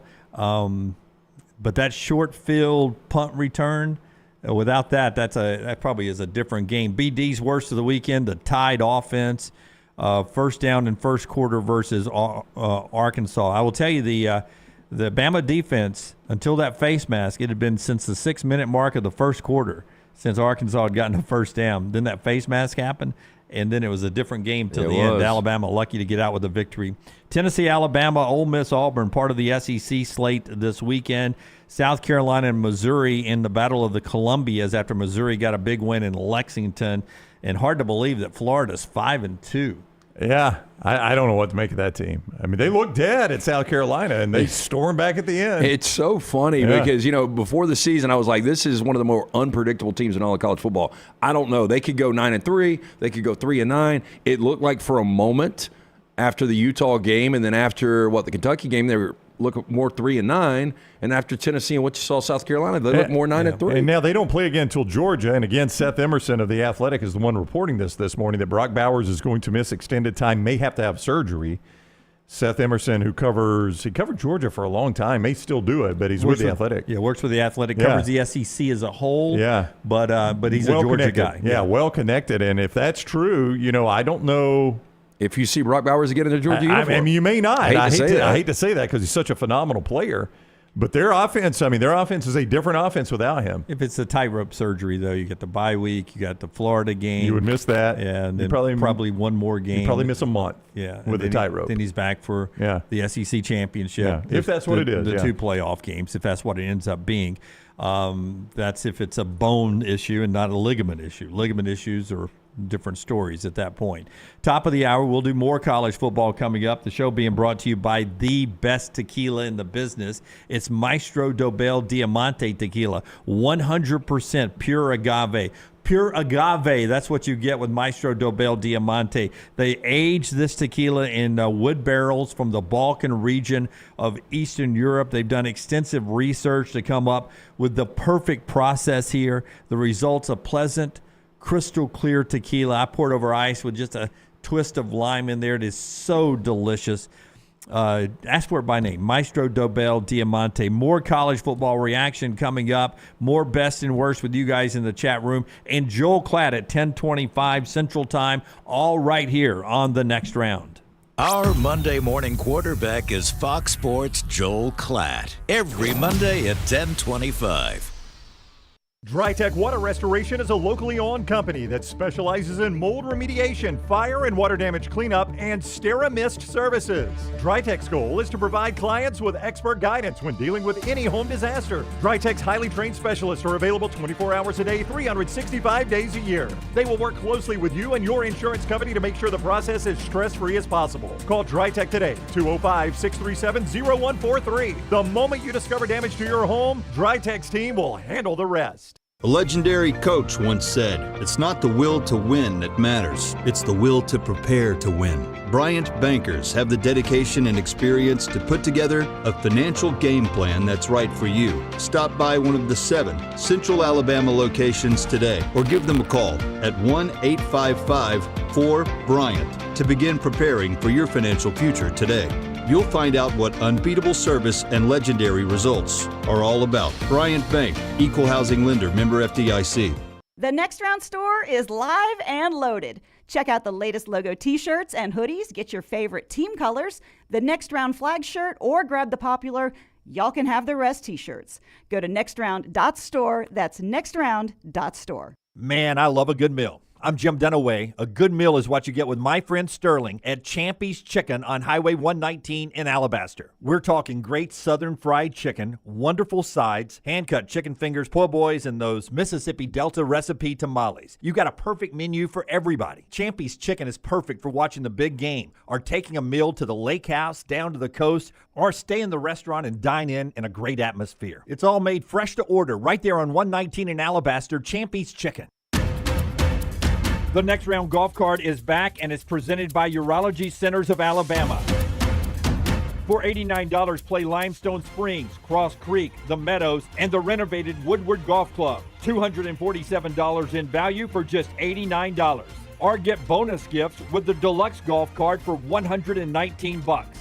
No restrictions, good through September of 2024, but supplies are limited. Buy right now at nextround.store. IV therapy, B12 injections, cryotherapy, and compression therapy all under one roof. It's our friends at HydroLive. Mention Next Round at checkout. Save 20% off any service. HydroLive's got 3 locations, Homewood, Tuscaloosa, and coming soon to Greystone. Make sure to start your day at nextroundlive.com. Get caught up on the latest podcasts and videos from the live daily show, plus specialty shows such as the Mystery Fifth Hour. You can also learn more about the whole staff at Double Down Media, find all of our social media feeds, see the latest videos from our YouTube channel and gaming channel, plus find other ways to consume the show like the Next Round mobile app, which you can download direct from the site via your iOS and Android device. Make nextroundlive.com your homepage and stay up to date with everything from us here at the Next Round. Jim Dunaway, Lance Taylor, Ryan Brown, and Rockstar. Live from the Birmingham Racecourse Casino Studios, The Next Round, presented by Bud Light, is on now. Let's power up some losing coaches right here. Rockstar, if you can give me cut number 8 and then cut number 4. This is all brought to you by our friends at Alabama Power today, where you can manage your account on the go with Alabama Power's new mobile app. The new app features easy, safe, and reliable ways for you to access your account, check your energy use, and set alerts so you're the first to know when your power is going to be restored. Available for both Apple and Android devices. Simply search Alabama Power in your app store or visit alabamapower.com/mobile app to download it today. Tough loss for USC, and never thought I would see Caleb Williams held to 191 total yards. Whole offense just had 251 total yards, 5 punts, 3 interceptions, 2 fumbles, 2 turnovers on downs. Here is Lincoln Riley after the contest. They're going to need a bigger screen, Rockstar. Obviously, we're really disappointed. It's a disappointed locker room. It's disappointed, certainly not defeated, not demoralized. Know that we've obviously got a lot in front of us. But this game means a lot. We know it means a lot to our fan base. It means a lot to college football, and certainly disappointed that we weren't able to play nearly good enough football to win tonight. It's pretty damn tough to go undefeated in college football, right? In case anybody hadn't noticed, it doesn't happen very often. Throughout my career as a head coach, we've had one time where we took a loss somewhere in the year that we didn't end up in the conference championship game. One time. And we did it, and then that one game we were one play away from being in the conference championship there too. So and this group is more than capable. Now we got to go do it. We got to go make the corrections. We got to go fix the things that we got to fix. We got to coach and play better. But is it in our power? Is it something we're capable of? I believe it to my core, and we're going to go fight our ass off to get it done. I like to hear it. I will say this. Their defense played winning football. Their defense gave up 13 first downs, 251 yards. When you turn the football over 5 times, -5 on the road against a quality opponent, experienced quarterback, good coach, you're not going to win football games. And to give them the ball on the 2, the 12, and the 50-yard line, which led to 21 points right there, and then give up a 99-yard kick return, there was, one phase played well, the defense. Offense, special teams didn't play well. Difference in the game, they are more than capable. 28 points off of turnovers. Yeah, those 3 amazing. were short fields. 28 points off turnovers. Gave up a kickoff return for a touchdown. Yeah. It was just a complete failure, other than defense, which is the odd thing. I mean, you really can't pin it on the defense. And I don't think we'll ever see that from Caleb Williams again. Maybe not. What do you think happened? Was it Al Golden? Was it the weather? Was it? He forced one into triple coverage, but he was throwing off his heels a lot. Yeah. Kind of looked like what we saw in Week 1 against San Jose State. Just didn't really look comfortable, and the offensive line didn't play well. Al Golden is a good football coach, all right? The defensive coordinator for Notre Dame, so it's not beyond reality that he schemed up. He and Marcus Freeman put their heads together and just schemed up the best defense Caleb Williams has seen. But that was so un-Caleb Williams-like. Especially considering what Louisville had just done to that defense. That's right, yeah. So I don't know. I mean, on a day, I mean, USC, it just feels like this is an alert bell, though. Yeah. Like, I don't know that they don't have a couple more of these. They're a one-loss team, and they dropped all the way to 18th. And they dropped 8. They'd been dropping with wins, and they dropped all the way to 18th in new AP poll. If I'm the Big Ten, I'm watching Saturday, right? And I'm like, okay, we know what Caleb Williams and USC, what they're going to bring into the conference. I just watched that Washington-Oregon game. Now, the quarterbacks won't be the same next year, but I'm watching those programs, and they're coming in. And then I see USC and Notre Dame playing, I think to myself, oh, okay.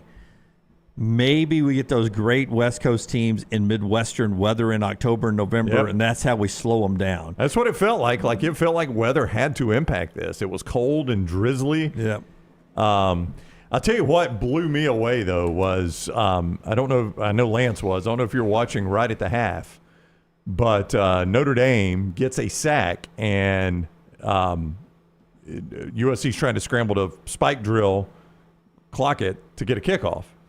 And you got Notre Dame players in the offensive backfield just celebrating and dancing around, but I don't think it was any guarantee Southern Cal was A, going to get set properly, and B, get the spike, but it didn't matter because Marcus Freeman absolutely bailed him out with the timeout. I cannot believe he called the timeout. Would you have not done that? No, not in a million years. I don't think – because I don't know what was getting called. I don't think USC was even going to be able to get the snap off and get set. Well, it looked like they snapped it and they flagged it. And if you go back and watch it, but he looked like when he called the timeout, you could see Marcus Freeman be like, oh, damn, I shouldn't have called a timeout. No, that's what it looked like to me. No, he was pissed off at his players for all celebrating. As he should have been. Yeah, yep. But to me, now they may have gone back and looked at it and the clocks went 0 before they got the snap off.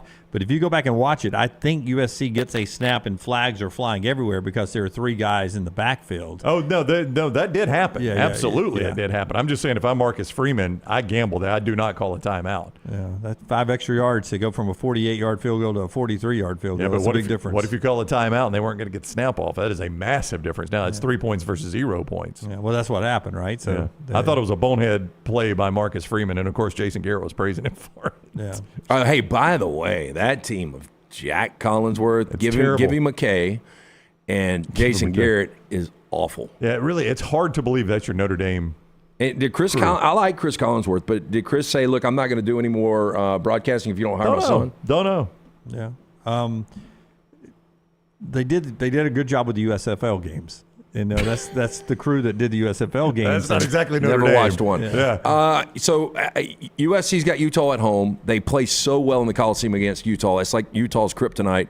We don't know anything about Cam Rising. I'm going to assume he's not going to play. And then they go to Cal, losable game, but they probably beat Cal. And then it comes down to that stretch: Washington, Oregon, UCLA. I think USC's still in the mix. I really do. I think they'll lose a game and they'll end up going 10-2. But they're going to beat either Washington or Oregon, and that will throw one of those teams off. They're going to beat them. They'll beat one of those 2 teams. Okay. Yeah. They'll beat one of those 2 down the stretch.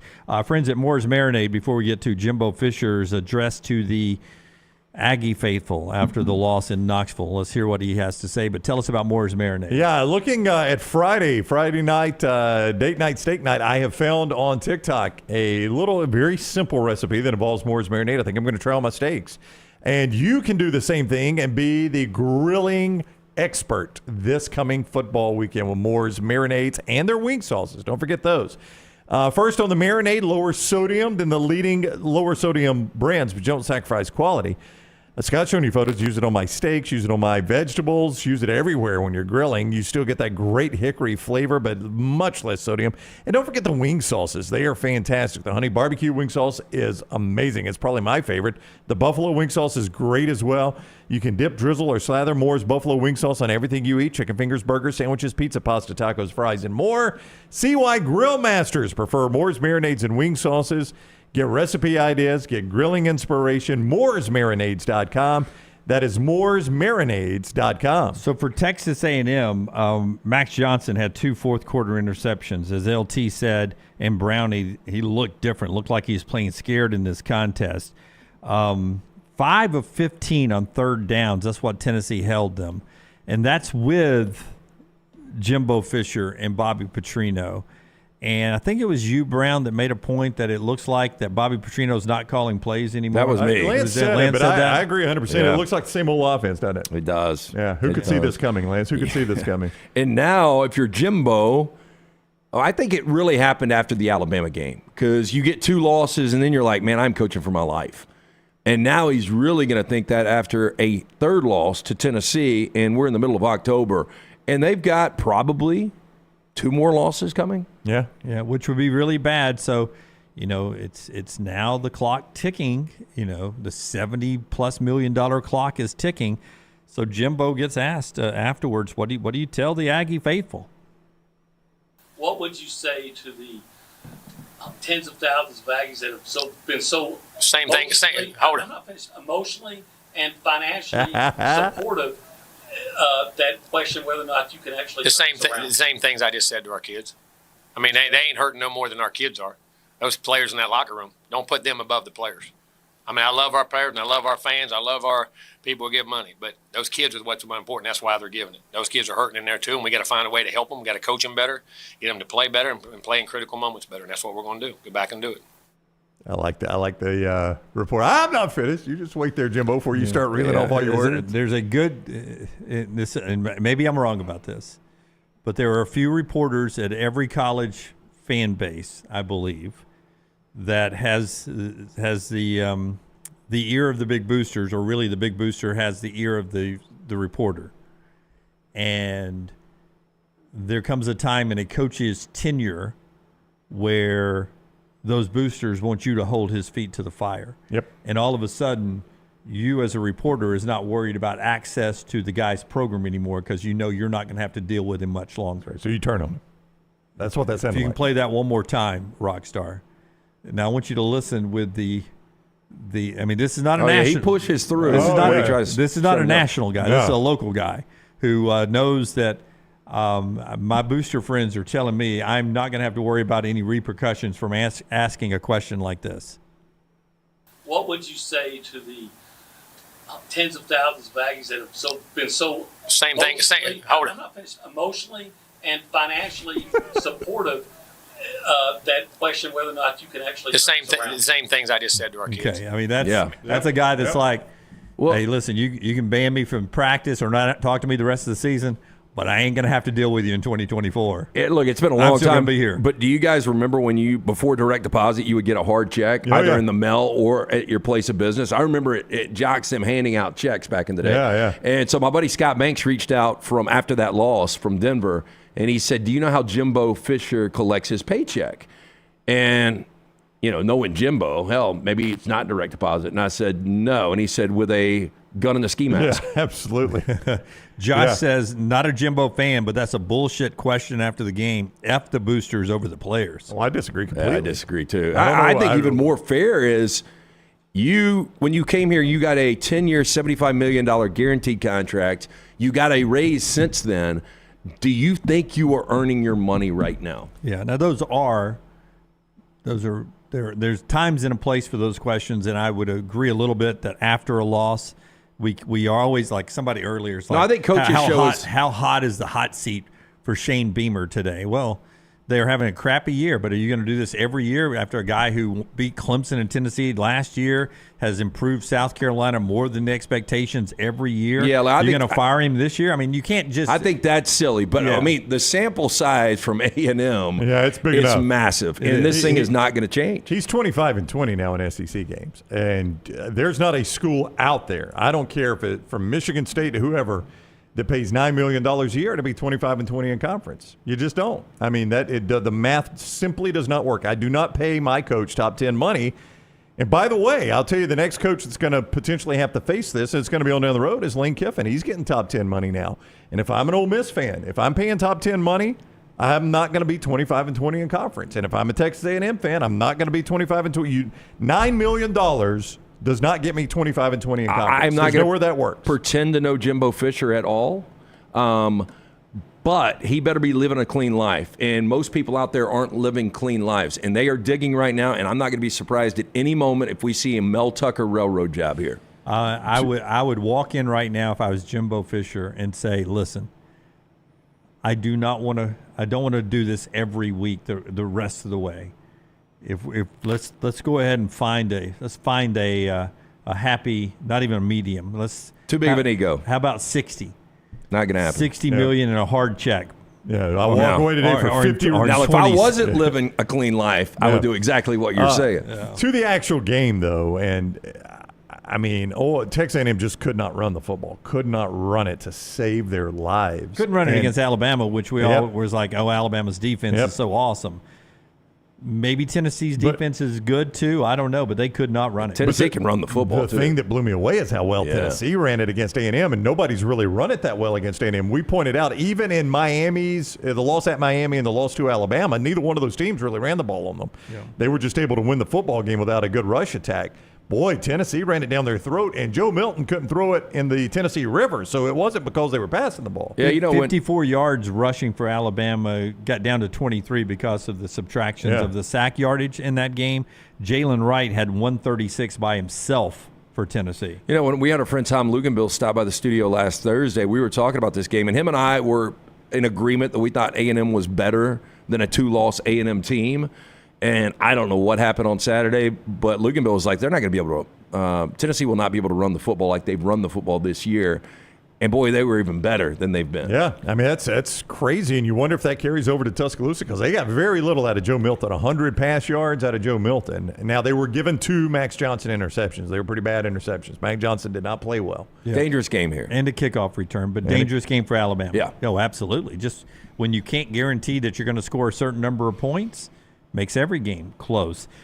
Pretty amazing play in the Alabama game, and a comment from Nick Saban after a pretty amazing restoration of LT's hair from Dr. B. Yeah, Dr. B right now, T3hair.net. Again, when I started to thin out Everyone said Dr. Beckenstein is the man you need to call. Went to see Dr. B, as you see right there on your screen. This was our initial meeting. My hair has more than doubled in thickness since that day. Non-invasive treatment 3 times a week on the couch, 30 minutes each time.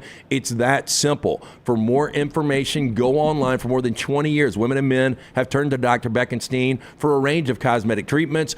Go online today. More information, t3hair.net. Terrion Arnold has KJ Jefferson wrapped up. No whistle, no help. And KJ Jefferson gets away and completes a 20-plus yard reception. Here's Nick Saban's reaction to that play Saturday. This is not the kind of team that you all think they are. They're a good team, and that quarterback is a handful.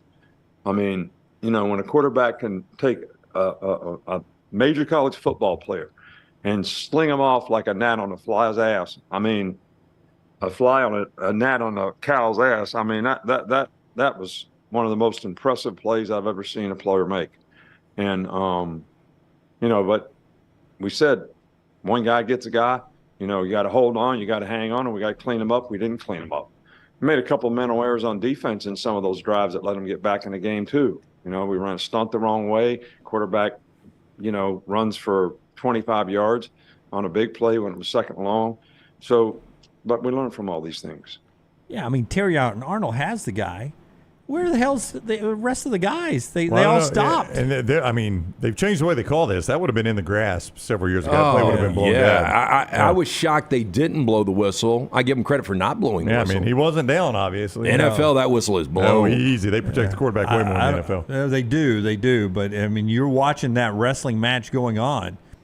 Well, KJ Jefferson had the upper hand the entire time. He was never stopped. Yeah, I think part of it is you look at the size of both of them and you're like, I think the quarterback's got the advantage here. We're going to let him go. I mean, Terrion Arnold was doing a good job of holding on. I mean, it was never an advantage where I thought he was stopped and a whistle should have been blown. If I was an Arkansas fan, I'd been pissed if they'd blown the whistle. Oh, there's no doubt, yeah. Yeah, unless, of course, they punched it out. They peanut punched it and recovered the fumble. I was like, where's the whistle? Yeah, you got to get him some help somehow. I don't know. And then when Jefferson flushes, now the blitz has come from that side, so what's over there? Green grass. Yeah. I mean, there's nothing left over there because the pressure has come from that side. I just felt, I mean, you watch the end zone replay of that and just look at everybody in that defensive line just stop at that point. Nobody's fighting anymore. Once Terrion gets him gets on him. So you think they thought the play was going to be blown dead? No, I think they thought he was going to bring him to the ground. Okay. And they saw and then it's over. It's that point it flips them away. It's crazy. Joel Klatt's up next. We'll talk to Joel about everything else that we've seen this weekend in college football and a look ahead to Week 8. He's got the big game. Joel and Gus and the All-American girl will be Penn State, Ohio State right there in Columbus, 11 a.m. on Fox. We'll talk to Joel about that game and everything that happened in Week 7. The show being brought to you by our friends at Wayne's. We're celebrating 50 years with our friends at Wayne's. Nobody does it better than Wayne's. There used to be a song when I was growing up. Nobody does it better. Who was that? Carly Simon. Was it Carly Simon? The theme to James Bond, The Spy Who Loved Me. You'll get to that James Bond eventually. Yeah, that's exactly. It was a James Bond theme. It was a really good song. Nobody does it better than Wayne's. For the past 50 years when it comes to world-class pest control and termite protection, you now can jump on the Wayne's family by going to callwaynes.com, or even if you've been a customer for 50 years, either way, new or an existing customer, save $50 off pest control, termite protection. All you have to do is go to callwaynes.com. Callwaynes.com today for the best in pest and termite protection. Follow The Next Round on Twitter, Instagram, and Facebook at Next Round Live. Going to a big football game? Walking around all day? Then you'll want comfortable shoes. This is Wes McClooney, owner of the New Balance Birmingham store. Score a touchdown with a new pair of ultra-comfortable running or walking shoes. Come to the New Balance Birmingham store. I'm telling you, we'll make sure you have a perfect fit and we'll treat you like the starting QB. Our job is to make sure your feet are happy. Visit the New Balance Birmingham store on Highway 280 next to Chick-fil-A. Your feet will thank you. Birmingham, guess who is back? Our friend TJ Miller, the Gentle Giant Tour. It continues at the Comedy Club Stardome, coming up one night only, Wednesday, October 18th. Doors open at 6:15. Show goes off at 7:30. To order tickets right now, 444-0008. or Stardome.com. TJ Miller, you remember him from Silicon Valley, from the Deadpool movies, one of the most sought-after comedians in the world. This Wednesday, October 18th, Comedy Club Stardome. For more information, Stardome.com. Hey, Lance Taylor from The Next Round. You've heard me for years talk about our friends at Bromberg's Jewelers, and we welcome you to stop by and see that great customer service at the Mountain Brook and Summit locations. But we'd also love for you to check out their new online shop. They've got plenty to choose from. Great gifts, big and small. Available online, they've got David Yurman, Tudor watches, select diamond and gemstone jewelry, William Henry, seasonal and favorite giftware items, and baby gifts as well. They've even got an online sale section. For more information, Brombergs.com. Start your day online at nextroundlive.com. Get all the latest videos, podcasts, and college football stories. And it's also a great way to stream the show or shop in the Next Round store. Stay connected by visiting nextroundlive.com. Harbin's Outdoors is an award-winning landscape company specializing in installing custom fiberglass pools, landscaping, and hardscaping. Jeremy and his team are a one-stop shop for your pool construction needs. Harbin's does it all, from the install to the final hardscapes around the pool and everything in between. It's beautiful work. You can find them on Instagram at Harbins_outdoors to see it for yourself, or call or text Jeremy directly, 205-300-0718. That's 205-300-0718. At Harbins, you and your home are the center of all that they do. Want more of the show? Download the app or visit nextroundlive.com for the latest podcast. The Mystery Fifth Hour, our Not For All Ages podcast, The Last Call, and our entire Double Down Media podcast family, all at nextroundlive.com and on the Next Round app. Do you need extra cash handy? Look no further than Legacy Credit Union for whatever loan your lifestyle requires. It only takes a few minutes to apply and request the amount you need to give you peace of mind. With affordable low rates and manageable payback plans, a Legacy Lifestyle loan is crafted just for you. Apply online today at legacycreditunion.com/join. Lifestyle loans from Legacy. Terms and conditions may apply. Legacy is federally insured by the NCUA.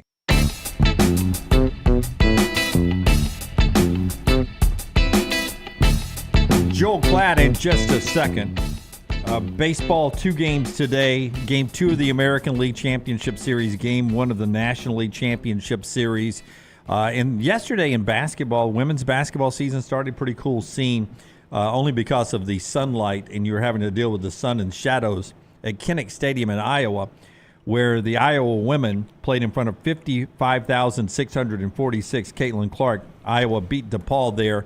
And what was amazing to Iowa fans, they actually used the scoreboard, and it goes all the way up to 92. I saw the photos. I was like, those fans are just dying to see points in that stadium, aren't they? They're going to go watch a women's basketball game there. They did. Well, I mean, they're going to end up winning that division, too. That's what's crazy. More on that after I tell you about our friends at Legacy Everyday Checking. This is really cool with Legacy. Available for teenagers, the Everyday Checking, 13 to 17 years old with adult signups. This is a way to teach your kids how to manage their money and handle their debit card responsibly. There's no monthly fees, no minimum balance requirements, and you get paid early. Apply online in minutes at legacycreditunion.com/join. Legacycreditunion.com/join. Terms and conditions may apply. Legacy is federally insured by the NCUA. 15-6, Iowa over Wisconsin. They've now got to average 29.2 points a game if they play in the Big Ten championship game. They're ranked now. They're 24th in the country, which is a joke. That's an indictment. And they're 6-1, and they're going to win that division. Well, look, and Iowa. They're almost a touchdown. This is where it becomes interesting for odds makers and where you put these numbers. Minnesota's not a good team at all. They roll into Iowa City, but you can't inflate this number just because Iowa's a better team, because points are at a premium. It's almost like when I used to watch Princeton basketball, and if Princeton basketball was an 8-point favorite against somebody, that's the equivalent of them being 18-point favorite. Yeah, because that game's going to be played in the 40s for them. They're going to score 45 points. This total is 32.5 against Minnesota. It's even lower than last week. Yeah, Minnesota's bad. I've watched a couple Minnesota games for punishment, I guess. I would not feel comfortable playing the over here. Wisconsin was 2 of 17 on third down. Well, Tanner Mordecai breaks his hand. Not that he was playing well. Now you've got a redshirt freshman that comes in. He didn't do anything. So this Wisconsin, the Phil Longo experience as the offense coordinator has not worked to this point. Can we get an update, Forrester, on the no update on the points there for Iowa? Yeah, I wouldn't notice if it's changed. I mean, this is going to be, the the one little thing that you take a look at, if you win the Big West, if you're 11-1, and I'm trying to see who else they've got that would be difficult on the schedule. Here's their upcoming schedule: Minnesota this week, Northwestern the next, Rutgers the next. 5-2 Rutgers come from behind win over Michigan State this past week. Illinois the next. They've got 4 straight home games here, and then at Nebraska. I think there's a good chance they went out. Yeah, you go 11-1, you can't fire him. Yeah, I mean, or you got to give him that incentive bonus or whatever. Yeah, well, I guess you don't, but you don't have to do anything. They don't even have to win out, though. Iowa doesn't. I mean, I think Wisconsin's going to lose again. I don't know what's going on. Yeah, 10-2 probably still gets them in Indianapolis. I think so. There was a time, you guys are too young, and Joel Klatt is too young to remember this, but there was a time that companies, I think it was when timeshares were first taking off, they would like, okay, you can come to Hawaii. We'll give you 3 nights at this great resort. You would have been the prime target for the old timeshare. but you had to sit in this 5-hour seminar the first day you got there, and then you can enjoy yourself the last 2 days. But one day you had to check in and stay at the seminars all the way through. I feel like Joel Klatt this past week sat through the timeshare seminar of Michigan and Indiana to get to the resort living this week of Penn State, Ohio State. This is the good stuff this weekend, man. Another good one for Klatt. Hey, Klatt, the weather at your timeshare sucked. Do not buy there. Oh, we can't hear you, Klatt. We can't hear Klatt. You got a red light on your Shure mic there. I think your mic's not synced up right there. There we go. That's going to do it there. Nope, still can't hear Klatt. Nope. This is a disaster. Went away again. No, I've got that same mic, and for some reason when you touch it, it mutes it. Right. Yeah. You got a red light there. It's okay. Take your time. Take your time. I'll tell you. I like using the Joel Klatt show setup. How we doing? We're doing good. What's up, Klatt? How are you, buddy? By the way, I love that. I'm fine. Now I got no mic. We're just using the laptop. You're good. Sorry. It's all good. We'll take you any way we can get you. I have always loved that logo and that setup you've got there. Did the wife do that, or do you bring in Fox people to do that for you? How does that work? Well, so I used to have, like, when we moved into this house, we just did the office how we wanted, and we had painted it very dark. And so then when I started doing the podcast last year, Fox kept being like, it's too dark behind you. And I'm like, well, pound sand until you want to come fix it. So then they said, like, okay, like, we'll come fix it. And then I was like, okay, great. My wife will design it. So that's it. And we still have to, like, we got to get some pictures over there and everything. No, but, you can reverse the logo for Klatt and have the Joel to Talk show. Talk. Yeah, to talk. I love that. Talk, yes. The Loge to talk show. It's backwards. What do you call those words that you can do frontwards and backwards? Palindromes. Yeah. Hey, so Klatt, you did see a junk game, but this Michigan defense, I think Indiana got to the 10, but I don't think they ran a play inside of the 10. So I think now, am I correct, after 7 games, no opponent has run a play inside of Michigan's 10? Wasn't one of the plays snapped at the 9? I thought it was the 10, but it might have been the 10. But yes, like, that was the first time that anyone had been down there. It was fascinating, and like, I don't expect everyone to be locked in on that game, surely. At one point, it's 7-0, and it's 154 total yards for Indiana, -8 for Michigan. And we're at like the 3-minute mark of the first quarter. And from that moment on, it was just like an onslaught. It was like Michigan, and for 2 straight weeks I've had this. I had Ohio State against Maryland previous, and then I had this one. Definition of sleepwalking. Just out there, and it's like they're dressed up for Halloween. And this is not a knock. This is just like the nature of how some of these games go. And then once they locked in, it kind of showed and proved, like, oh yeah, don't worry about us. We're fine. Look at us. We're still Michigan. We can run it. And I think that the element of the team that I was most interested to see was just, it's not necessarily the explosiveness, but when they're taken outside of their blueprint, when they have to be outside of their blueprint, like, how does JJ McCarthy impact the game? I think for the most part, guys, like, he's a pretty dynamic guy that doesn't need to be dynamic all the time. So we don't talk about him a lot in the narrative of great quarterbacks in college football, but he does a few things on the field, and I'm like, okay, that's really special. So happens that he only has to throw it 18 times a game. But on 6 or 7 of them, you're like, oh, wow. If he needed to do that a lot, he probably could. But not different from TCU. He was really great, other than a couple of interceptions. And then against Ohio State late, and even in the second quarter last year, he kind of took the team to a different level. So it was interesting to be around that team. That's a really good team, really, really good team. Well, that's what best that they've had since I've been covering them. That's what I was going to ask you. Lance, and I don't disagree with him, Lance says often that he thinks they're the best team in the country. And I'll use a basketball reference here. I think Gonzaga, there's a part of their schedule every year where I don't think they're challenged. And then they get to the NCAA tournament, and then all of a sudden, now Michigan's got games coming up. Penn State and Ohio State will be for real. But you played the game. Is there something about it being almost too easy that when you get to the big game that you really haven't really had a shakedown cruise yet? Can you walk me through the mentality of how that could hinder them in one of the big ones coming up? Yep. Yeah, I think that it's a great question. So then you get into, is it like more of the philosophy or just the human nature of it? Let's put it this way.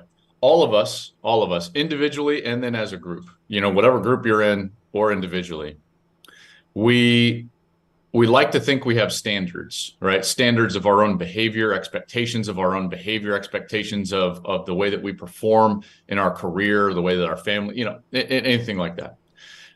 If you're part of a sales team, you guys are a part of a show, there's unspoken and spoken expectations.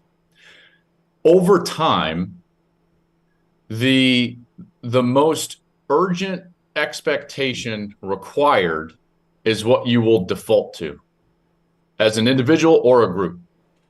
And if a team like Michigan allows the most urgency that they are required to be these lower level games, then they will dip and they will default to that. But if they can hold it internally, like Georgia and Alabama have done for a long time, Alabama certainly for 15 years, and Georgia now over the course of the last 4 or 5 years, those teams and coaches and cultures are so impressive because you can tell that the internal standard is always more urgent and more important than the external standard.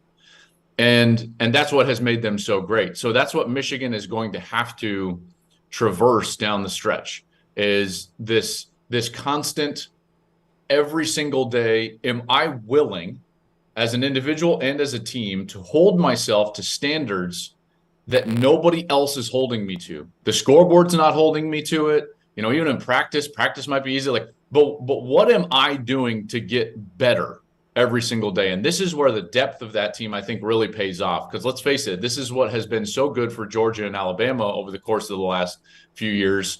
And like I said, a long time for Bama, is that the depth has made practice an all-out. I was about to say where I don't want to use that reference. Certainly now, it's an all-out effort in practice just to get on the field. And so the expectation and the standards is held there. Well, Michigan is deep like that this year. And this is one of the things that I think makes them so dangerous. This is one of the things that I would put in an argument, Lance, if you were to say like, hey, this is the best team in the country. Part of that is their depth and their ability. And this is the way that they said it to me this week. They said, our depth, yeah, we play a lot of guys on Saturday, but it's what that affords us, not later in the season during games, but what it affords us on Tuesdays and Wednesdays. Their practices, they say, have been so much faster, so much more physical, and guys are able to really focus and hone in on the details and fundamentals of what they need to do to stay on the field, that they feel like it makes them a sharper team. So really long answer, because that was an excellent question. But I believe it has to do with internal standards and how urgently they're held versus what you're being held to on an external standpoint. Well, you said you were Ohio State last week, and I think the last 6 quarters of Ohio State football, they've played elite football. And I think Kyle McCord is getting more and more confident. I think they're in a great spot, too, because Penn State rolls in, and there are people for the first time saying Penn State is the better team. So there's a lot of people backing this Penn State. Travion Henderson can be a big difference maker. Is he going to play Saturday? Do you know? I don't know yet. It's one of the things that I'm eager to track down today, tomorrow, as the week goes on. More importantly, I think is Emeka Egbuka, and how effective he's going to be able to be on the field. The two in tandem, Marvin Harrison Jr. and Emeka, make them like incredible. Now they also have Julian Fleming, and by the way, they've brought along this true freshman, highly recruited player, Carnell Tate, who is becoming. They all say so. Let me back up really quickly. I know you asked about Trevion Henderson, but I just take tangents. When I go to Ohio State, every time I go, I'm so fascinated. This is going back years. I ask them like, who's the next one? Like you guys pointed to, you've seen the locker room, like who's the next Marvin? Who's the next, all this stuff. The guys, and there's only a handful that they'll actually name. The guys that have been pointed out to me throughout the years as like, yeah, watch out for him, are Chase Young, Chris Olave, Jackson Smith-Njigba, Marvin Harrison Jr., those four. Okay. Pretty good players, right? Like dynamic players. Now there's a fifth one, and it's Carnell Tate. So at some point, whether it's this year in a big game, like he's going to make a big impact. Now, having said that, the injury situation with Ohio State is serious this week. They are not healthy. Penn State is healthy. They had a bye week, then faced UMass and basically played 2 quarters and then pulled their starters. So Penn State's going to be the much more healthy team in this game. Ohio State's going to have to deal with Emeka Egbuka. Is he going to be on the field? Trevion Henderson. Not only Trevion Henderson, but Mayan Williams didn't play. Depth in that running back room. Chip Trainum then got a concussion. They were down to their 4th running back, Dallin Hayden, who they were trying to push towards a redshirt as a good young player. Then they get I keep saying I wanted to say Denzel Ward, but it's not Denzel Ward. Oh gosh, their corner is. Anyways, they have a corner. His name's also the Denzel Ward is just always the barbecue line from Gus, and so I can never get that out of my head whenever I hear Denzel Burke. First name Burke. There you go. Thank you very much. He got banged up last week. He's their best corner, so they need to get healthy. But to your point, you're 100% accurate. Their last 6 quarters have been their best of the season, outside of maybe the 4th quarter, last few quarters of the Notre Dame game. And I would just say this. I do believe that this team plays better when they're being doubted. We've seen that in playoff situations. No one gave them much of a chance against Georgia after losing to Michigan. They played excellent. And there's something about the way Ryan game plans and then attacks as a dog versus a favorite that makes them more dangerous. They're going to be at home. And the big equalizer here is that there's 2 young quarterbacks, and one of them is going to play really well, and the other one probably is going to make a couple mistakes. And I think that's where the game will be won or lost. Last thing that I'll say, and we saw a case study of this last week in the Washington-Oregon game. The coach and the offensive coordinator, more specifically, that puts his quarterback in the middle of the quarterback's strengths is going to win. Because, and this is exactly what happened with Washington and Oregon. Think of just the last few minutes of that game. Washington leaned into what Michael Penix could do. Full field reads, pick a matchup, throw with leverage, be a great passer of the football. And then in the most crucial moments for Oregon, 4th and goal before halftime, 4th down at the end of the game. They took a quarterback that had started 53 games in his career, and they took 3/4 of the field away from him. He's a great decision maker. He's playing efficient football, and they sprinted out in both of those situations. It's one read and done. You got nothing after the one read.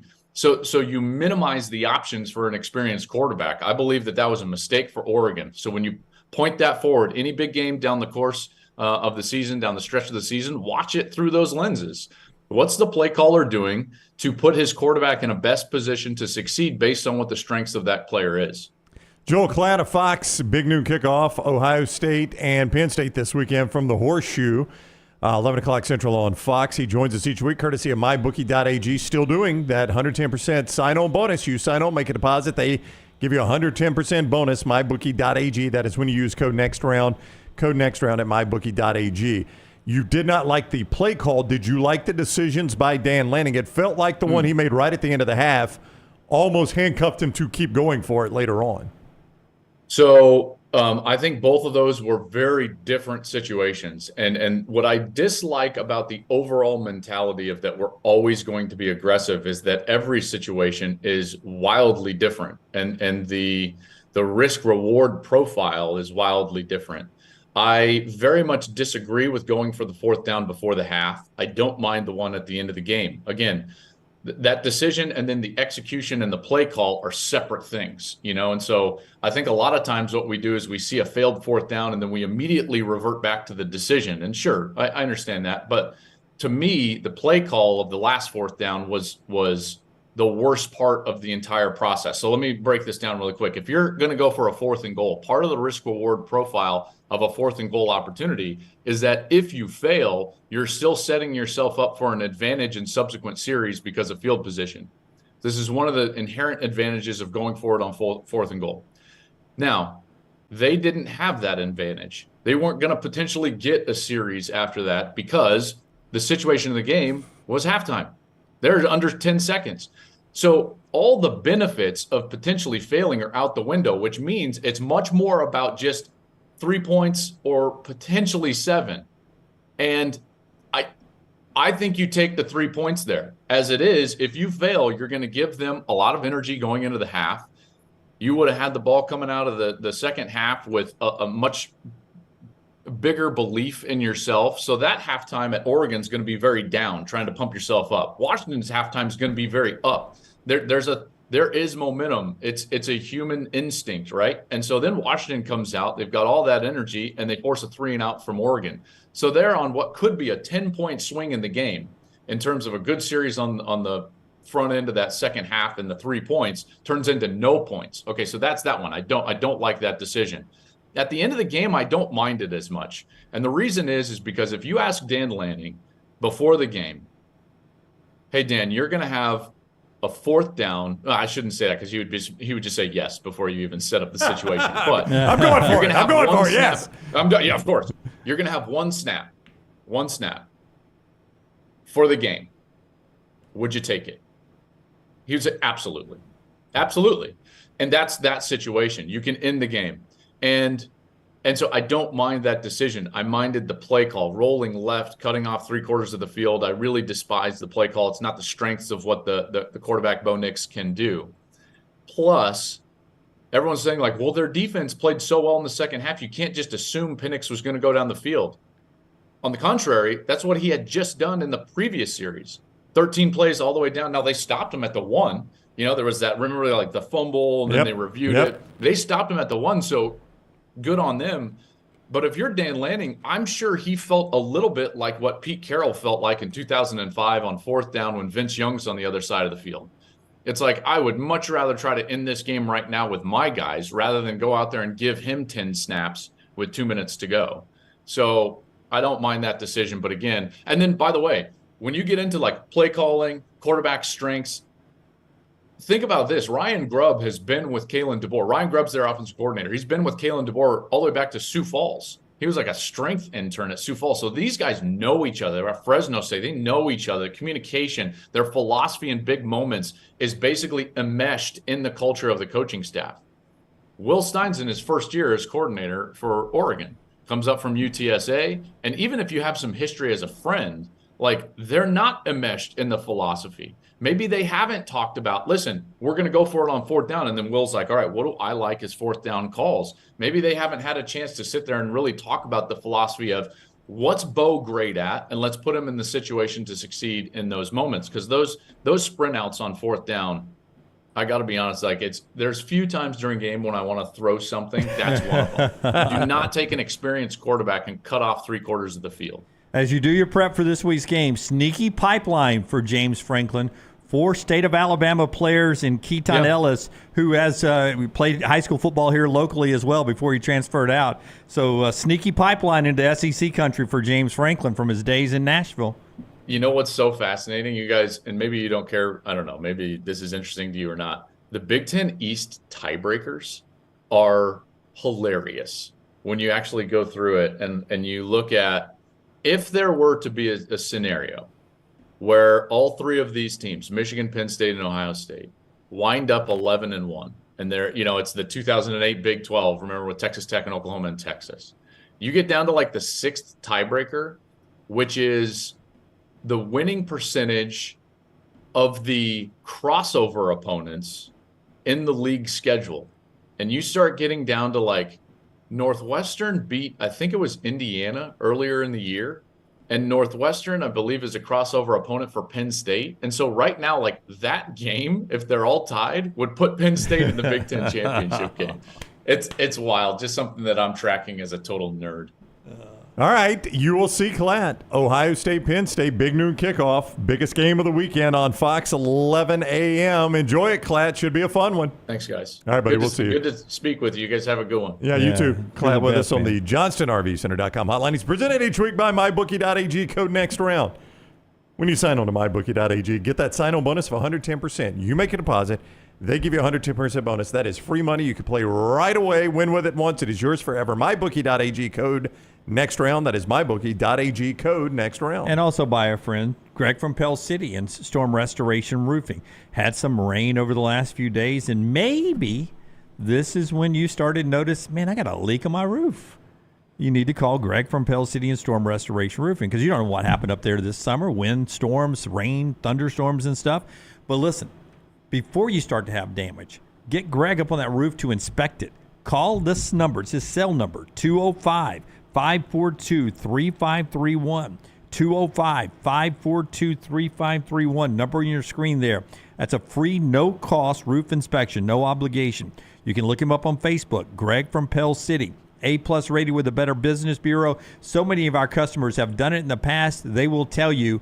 Just get in the chat room and ask him. He's fantastic. 205-542-3531. It's Greg from Pell City and Storm Restoration Roofing.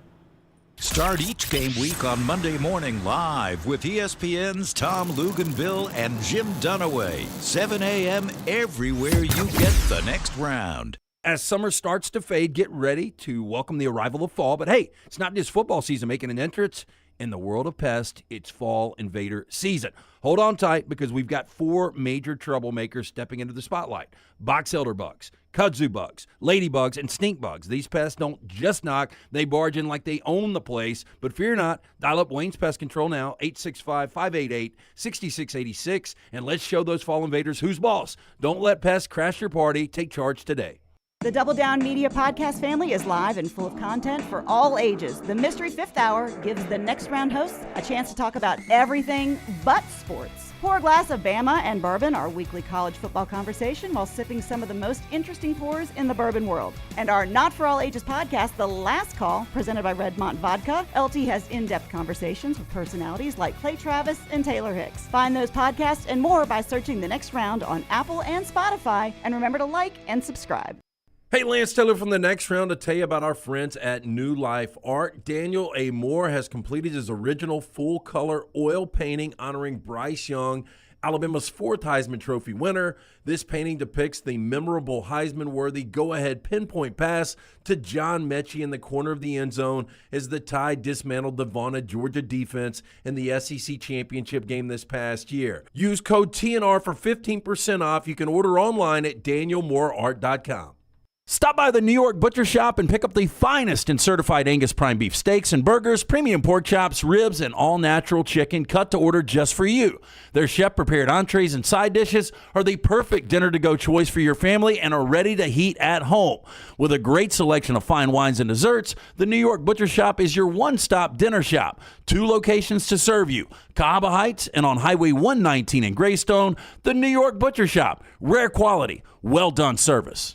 Hey, Lance Taylor from The Next Round. You've heard me for years talk about our friends at Bromberg's Jewelers, and we welcome you to stop by and see that great customer service at the Mountain Brook and Summit locations, but we'd also love for you to check out their new online shop. They've got plenty to choose from. Great gifts, big and small. Available online, they've got David Yurman, Tudor watches, select diamond and gemstone jewelry, William Henry, seasonal and favorite giftware items and baby gifts as well. They've even got an online sale section. For more information, brombergs.com.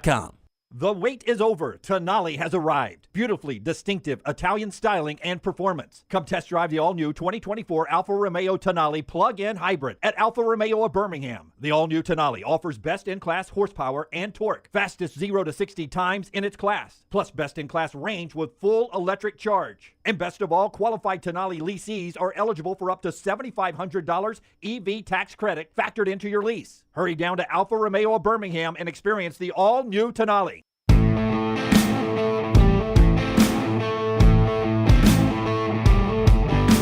As Brown gets ready to tell you more about MyBookie, if you ever wonder why fans always are cheering for the backup quarterback, we had 3 of them this week. Arizona's Noah Fafita, 342 yards as they go into Pullman and just blitz Washington State. He's a good quarterback, by the way. Kansas State's Avery Johnson, 5 rushing touchdowns as Kansas State takes it on the road and beats Texas Tech. And TCU's Josh Howell, quarterback of the future, 439 passing yards as they blitz BYU. Back up. Better stats.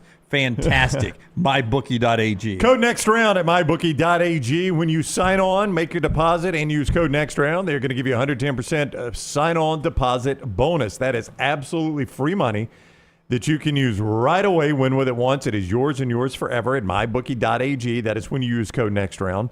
MyBookie.ag, code next round. Bet anything, anytime, anywhere with MyBookie.ag, code next round. They got the money bag. They got a casino.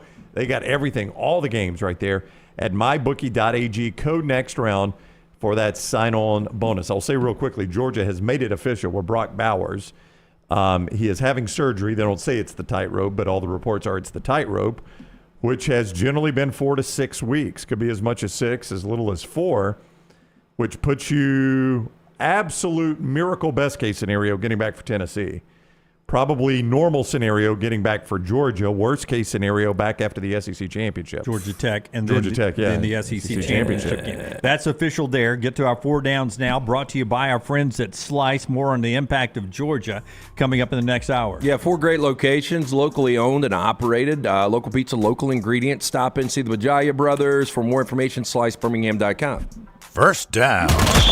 Most likely of the teams that have one loss already, LT, most likely one-loss team to make it to the college football playoff. Not any of the Texas. Texas. Yeah, I mean, when you look at the Texas. schedule right now, I mean, Texas it seems to be. Kansas State is interesting. Watching them again Saturday night with a backup quarterback. They've only got one loss? They've only got 1 conference loss. There's no way they're in the playoffs. There's too many other good teams. Well, no, I'm not saying that. I'm saying Texas to lose to Kansas State. That's the only thing that scares me from Texas. Okay. Not having that 1-game rematch against Oklahoma. But yeah, Texas. It is Texas. They're going to come back and win the Big 12, yeah. And that win in Tuscaloosa with the Big 12 championship, they're in. So no Oregon, no USC. I'll go 2-loss LSU. I still think it's a possibility, especially depending on where Brock Bowers is. I just don't. Joel hit it with Michigan's schedule. Ohio State's already beat Notre Dame. Penn State's schedule. There's just not a lot of great teams in the Big Ten. It's hard to imagine there being a 2-loss. You know, there'll be at least 1 or 2 one-loss teams or an unbeaten team. There won't be 2-loss teams out of that group of 3 in the Big Ten. So that would let a 2-loss LSU get in there. I don't think, in my opinion. I don't believe it with a 2-loss LSU, personally. Let's do second down. Second down. After what Caleb Williams put on tape this weekend, just to be a finalist in New York again, does he get back to New York? One of the 2, 3, or 4 people sitting there for the Heisman, or not at win it, just to be a finalist? I think it's 50-50 right now. Look, that was a piss-poor game. You'll never see him play worse. And he's got probably the best defense he's going to face coming up this weekend in the Coliseum. I think he can put up some pretty good numbers against Washington, Cal, Oregon, UCLA possibly. I don't know. He's about to see some good defenses. So I'm going to say no, he doesn't get back. The regional voting generally makes it more regionally represented, right? I guess East Coast J.J. McCarthy is going to get a lot of those votes. Down south, I guess it's going to be Jaden Daniels. But then out west, you're going to get a lot of that chopped up if Caleb Williams is involved. I just think so many voters are programmed to think a guy doesn't win it back-to-back years that I think all Caleb Williams, all it took was one bad outing. Yeah, I really do. The regional thing definitely used to be a thing. I wonder if it still is as big as it used to be because all the games are on television. I wonder if you're still impacted the same way you used to be about regional voting. So the voters would see, like if you were a Southern voter, you would see the SEC teams more. I just think regionally you're more familiar with the SEC teams. Like I think a regional voter knows LSU is a 3 or 4 win team without Jaden Daniels. Yeah. And if they're a 10-2, to Lance's point, I think a regional voter is going to realize how bad that defense has been this year and how he has basically carried them to Atlanta. Yeah, based on his last 2 weeks, if North Carolina continues to the numbers have been there the last 2 weeks. They weren't early for Drake May, but if they continue to win, he's a guy that will get back in the mix. I think the flip will become, is Drake May a safer bet first overall than Caleb Williams? Does that become a debate at some point? I don't see that. Let's do third down. Third down. Happy birthday, Suzanne Summers. You got a guess? She died yesterday. Yesterday? Oh, my God. You didn't really just do that, did you? I did not know she died. Today's her birthday. That is it's not. She's dead, Jim. Yeah, well, her heavenly birthday then. Wow. God, I mean, let's just Rockstar hit fourth down, please. Didn't see it. Hit fourth down. Well, you can do them anytime you want. I got 77. Would have been 77 today if she didn't pass. I didn't see it. I was watching the games. I was at church. We had a big church thing yesterday. I didn't see it. I'm sorry. Or John Mayer, who is 46, better career.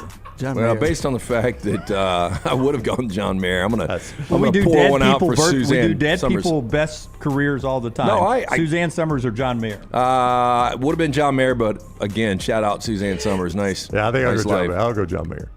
Fourth down. Happy birthday, Bryce Harper. Still with us? He's alive, Jim. Yes. He plays tonight. Still with us, Bryce Harper. Bryce Young, future earnings from this point forward, who would you take if you were the agent? From this point forward makes it interesting. Because Bryce had that big contract, but he's, what now, 4 years through that 10-year deal? Now, if you just told me that they pick up a fourth-year option on Bryce and he gets that second deal, I would say Bryce Young. I don't know if he's going to get it. I'll go Bryce Young. I'll roll the dice. He looked probably about as good as he's looked yesterday. Gets no protection that way. I mean, the Dolphins hit him all day long. And his height, they tipped some passes. They did. It's a problem. I think I'll go Bryce Harper. That baseball money spins good, don't it? How many more years does he play? Who, Harper? Bryce Harper, yeah. Probably 5. Yeah.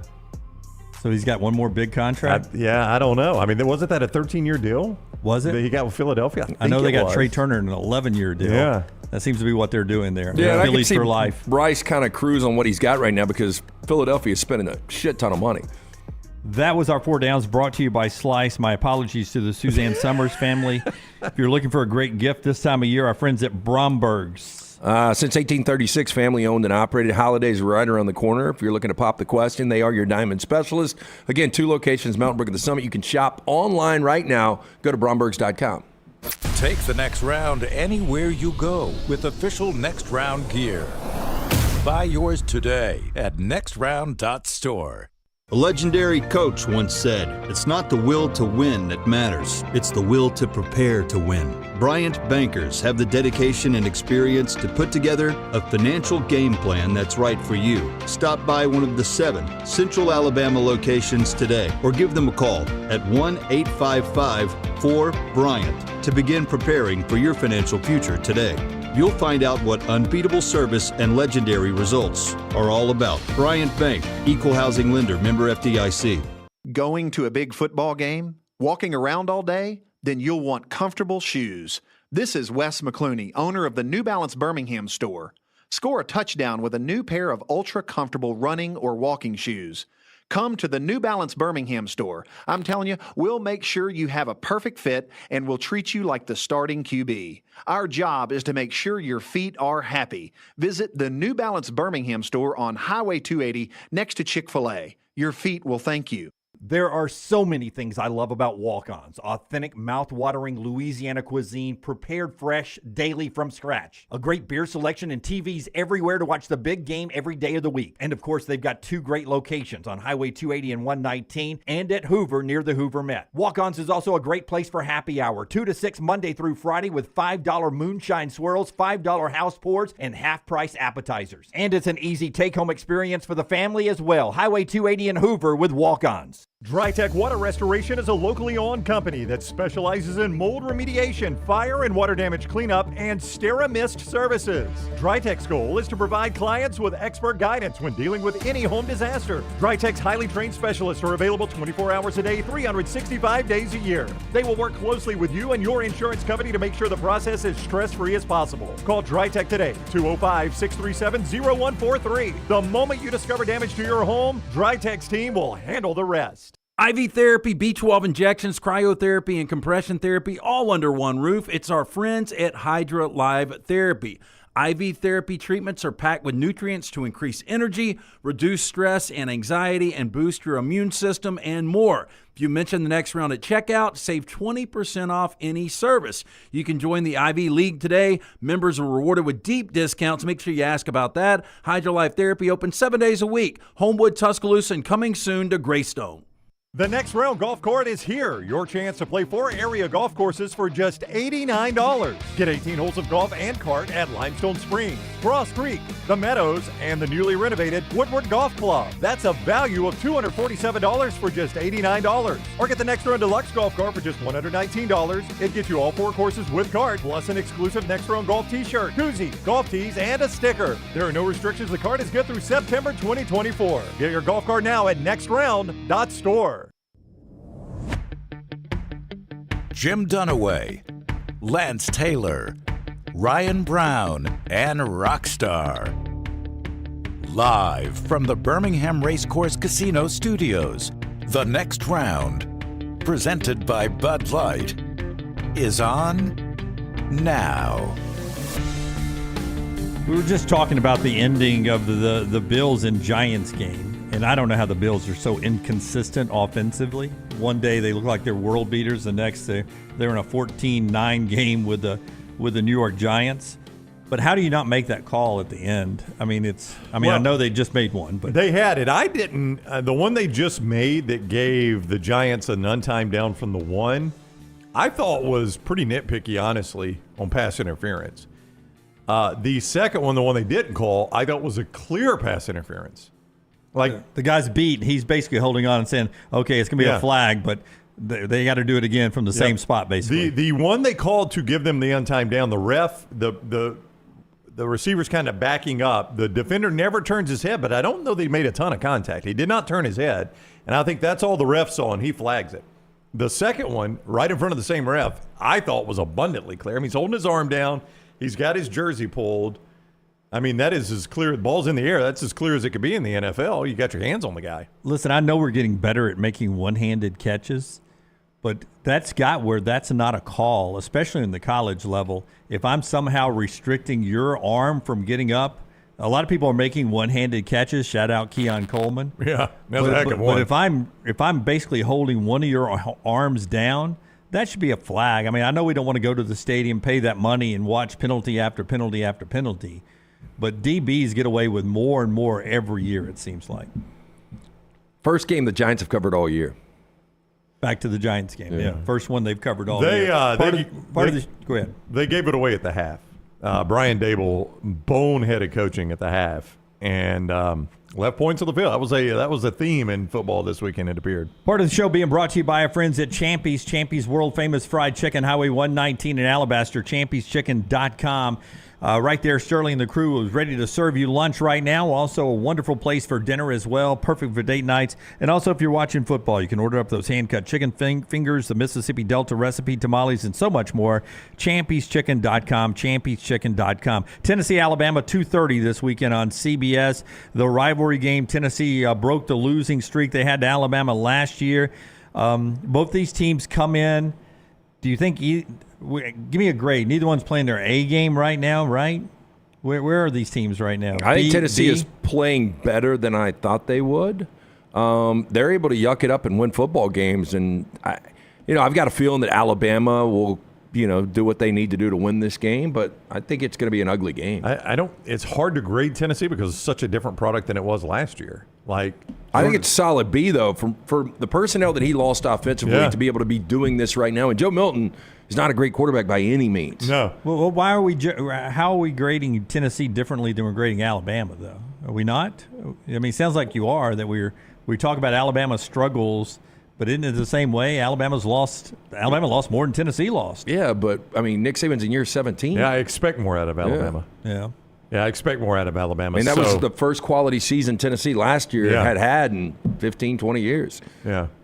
I don't know, man. They're a run team playing defense. It's not what I did not expect them to be the pass team they were last year. And if you take away, and I know you can't do it, that second quarter against Florida, this Tennessee team is undefeated. Yeah. They're in the top 10, and this game is massive. Yeah. Still pretty big because it's a playoff elimination game for the loser and impacts their standings in their division races as well. Here's Josh Heupel talking about what these two were just talking about, having to do it differently right now to win games in Knoxville.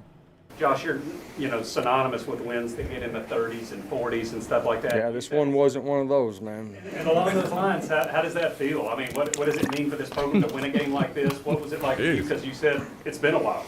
I can't remember the last. I mean, it's been a long time since been in one of these, and I'm good with it. I like coming out on the right side of it. So, obviously, offensively, want to be more efficient when we can be, but. I've said it from when I got here. The expectation, the standard, is to play elite defense here, not just good defense. This is the home of Eric Berry, Al Wilson, Reggie White. The standard is to be elite. I'll tell you what bothers me about that game, going back to Jimbo Fisher, and he did it in back-to-back weeks, and they've lost one-possession games in back-to-back weeks. They have the football in hand with roughly a minute on the clock, final possession of the first half, and they go to half. And points are at a premium. It just shows you he does not trust his quarterback, doesn't trust his offensive line, doesn't trust his play calling. But that's back-to-back weeks he's done that. Yeah. And see, bigger topic, I think I'd rather lose like Dan Lanning than I would the way Jimbo's played the last 2 weeks. Well, because you're going to Dan Lanning's second-guessing himself, too. Yeah, but I'd rather lose being aggressive. If I know, if I've gotten my choice, I'd much rather lose being aggressive. Well, I know your players would rather lose like that. Yeah. Milton, they really overcame a bad interception by Joe Milton. If you didn't watch this game, Tennessee had a punt return after A&M got pinned I thought down. A&M still is a better team. I know that sounds stupid. But Milton also threw that interception. It was a second down. I think they were on the A&M 16. And, that's a 3-point interception at bare minimum right there. Maybe a 6-7-point interception, right? You just cannot turn the ball over in that situation. And that's what worries you if you're Tennessee, I think, about Joe Milton. Is you didn't get those types of plays from Hendon Hooker. He was not going to turn the ball over in that situation. Yeah. Alabama's got their own concerns, and one of them for Nick Saban is what he talked about after they let Arkansas get back in the game on Saturday. Here's Coach Saban. Hopefully we can learn how to beat the other team, not just win the game, but beat the other team, which means you got to play for 60 minutes. You got to execute, do your job, have discipline, do it one play at a time for 60 minutes in the game. Look, if we didn't have the intensity we needed in the second half, that's on me. It's my responsibility. I always get asked what the halftime message was, but obviously this one is not worth repeating, so why would we even talk about it? Obviously it wasn't very good. So, but anyway, we got a lot that we can learn from. Got a lot of respect for this team. I told our team, I said, this is going to be a different kind of fight, all right? Because Sam is an offensive line guy. He's a tough guy. He's a physical guy. And their team is going to keep fighting in the game no matter what. They always do when they play us. So we need to be ready for that. And obviously didn't make that point as well as I needed to. But you come out and Roy Dell ripped off a 16, a 19, a 35-yard run. There was something working in that running game, and then you get away from it. Yeah, Jam had 4 touches, 40 yards. Yeah, you go from what you saw against A&M, you're like, damn, this football team's not going to be able to consistently run the football, and then you see the flashes against Arkansas where you think they can. The scary thing for Alabama is, sliding by in these games. Milroe's playing clean football. Yeah, he's turned it over one time in the last 3 games. So, you just wonder what happens to Alabama. Well, I guess we know. We saw it against Texas. He turns it over a couple of times. I wonder if the sack numbers continue to be so high because he is being extra cautious with the football. I think he's still a step slow on processing. Yeah, just from the lack of experience. You gave me sort of a feel that this could be a yucky score game, like this could be a 20-17, 23-20 type game? Yeah, I think it's like a 23-13 game. Alabama wins the game right on the number. Yeah. So what is that number? Is it 10? 10 is where it opened. I can tell you where my bookie has it right now. Yeah. I did not check any future lines or any celebrity passings of the weekend. So it's 10 at mybookie.ag. It opened it. So you have not looked. Where do you think Auburn Ole Miss is? Just out of curiosity. It's weird. I saw that number yesterday. Oh, Where do you think it is, Noah? I have no idea. See, Ole Miss is 13th in the country, but it's in Jordan-Hare Stadium. It is, yeah. I mean, I think that's a good 6 or 7 points you give Auburn there. I do too. I would probably say Ole Miss 6.5. Yeah, Ole Miss opened 5. I'll tell you where that is in a second. Alabama it's gone to 6.5. Alabama at mybookie.ag is currently 9 with a total of 47.5. Auburn at mybookie.ag is a 6.5 point underdog with a total of 56.5. So that line's going up. So it opened at 5, and everybody's like, the number 13 team in the country. I only have to give 5 points. Let me go bet that one. Auburn can't throw it in Lake Martin. I mean, they're one-dimensional. It's a lot of points to give up in Jordan-Hare. It is absolutely a night game in Jordan-Hare. Like I would feel if Ole Miss was like 2.5, I could see you say that, but don't gets up over a touchdown. Isn't that like that meme around the country? People don't know how important Jordan-Hare is. They look at that LSU game and stuff. Isn't that like that meme where everyone's following everybody running off that cliff? They're like, you'll have a bachelor party in Vegas where everybody in that bachelor party will be going to the window to take Ole Miss. Yeah. So this looks like an Auburn hit over the head. Vegas hit over the head. Yeah. This is, to me, after losing 3 consecutive games, if Auburn wants to get bowl eligible, you got to get this one. Probably right. I think Auburn and South Carolina, their bowl eligibility becomes really interesting. We've been asked this a lot. Blake asked it again in the chat room today, the Vulcan Tire and Automotive chat room. Milroe is running much less. And, 2 weeks ago, going into the A&M game, there were rumors of that hamstring injury. And everybody we talked to at Alabama said he's playing in the game. I don't know that anybody ever told us absolutely 100% he didn't have some sort of tweak in a hamstring or something that. Yeah. Just that he would play. Nobody told me there's no truth to the injury. Everybody told me he's just going to play the game. Yeah, and I did hear there's truth to the shoulder being banged up. Yeah. But he's not running as much. So you think Milroe's playing a little bit banged up right now? It does. I agree with what everyone is saying. It does look that way, at least by the fact they're not designing runs for the guy. Because that's, I don't think you're saving it, because there was a moment I thought they were going to blow the game on Saturday. They needed him. So you wouldn't be saving it, but to show it off against Tennessee or LSU. But at some point, he's got to be a running factor in this offense. And I guess there was one on Saturday where it was a designed run where he faked it into the gut and then ran off to the right edge where it looked like it was an inside run, but it wasn't many. They did do the brotherly shove, the tush push, whatever you want to call it, down on the goal line with him. And it looked unstoppable. Why, as big as he is, I've wondered why Alabama hasn't done it on short yardage. So many teams are doing it now. Yeah. Oh, yeah, everybody's doing it now. But it looked and they did it perfectly, and it looked equally as unstoppable as the Eagles. And it makes you wonder why they didn't have it already for the other earlier game. You mean like when they blocked the punt and got the ball first and goal on the 1 and ran the shotgun? You know what I saw yesterday that you don't see a lot of? Arizona tried to run it against the Rams on a 4th and 1, and they called offsides on the offense. Yeah. Oh, really? So they were in the neutral zone? Yes. Center's helmet was over the ball. Yeah, I've seen now, too. I saw, it's some random game. I saw this on video. I wasn't watching the game. Teams are now running trick plays off of it. Like everybody lines up. Yeah.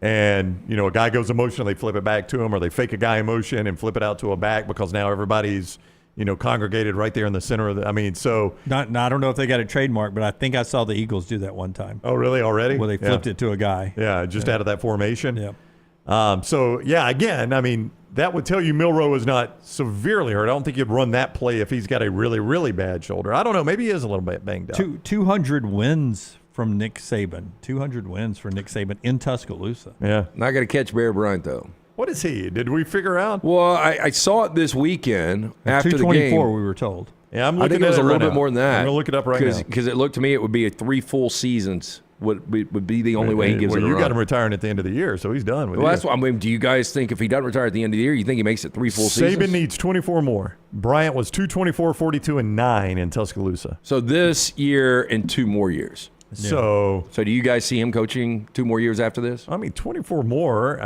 So he's at 20 right now. Let's say conservatively he's going to, be at 204 at the end of the year. So he's cut it down to 20 at that point. That's just 2 10-win seasons. Yeah. Yeah, but I'm saying you have to coach this season and 2 more. Yeah, I can see that. It depends. I don't know if that's important to him or not, but just ask your boy Lugs next time you talk to him. He was at practice on Thursday, how the old man still is at coaching practices.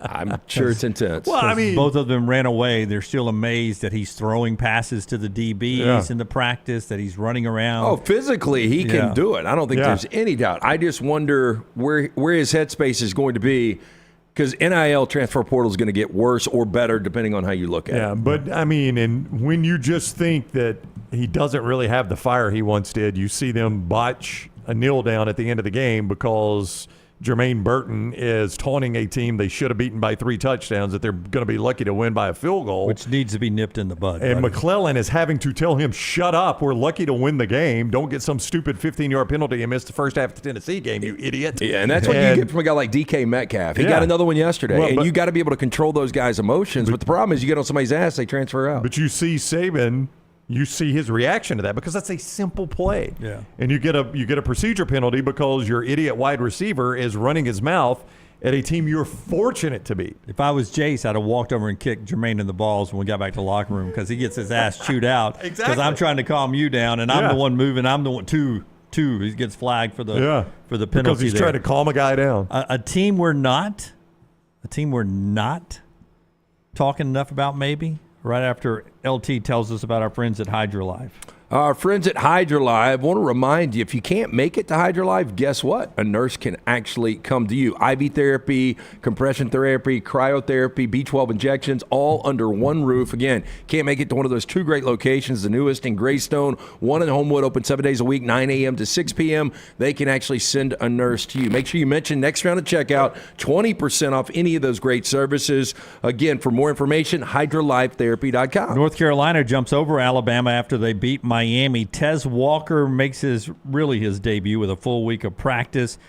3 touchdown catches. Here's North Carolina's Mac Brown.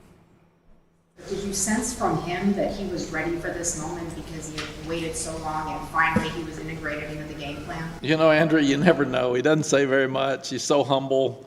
I said, "Are you excited about tonight?" And he'll go, "Mm-hmm."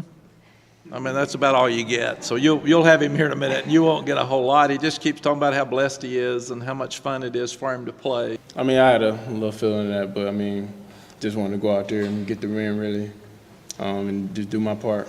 At the end of the day, winning is what it's all about. So I think one of the first few plays in spring practice, I think I hit him on a go route for a touchdown.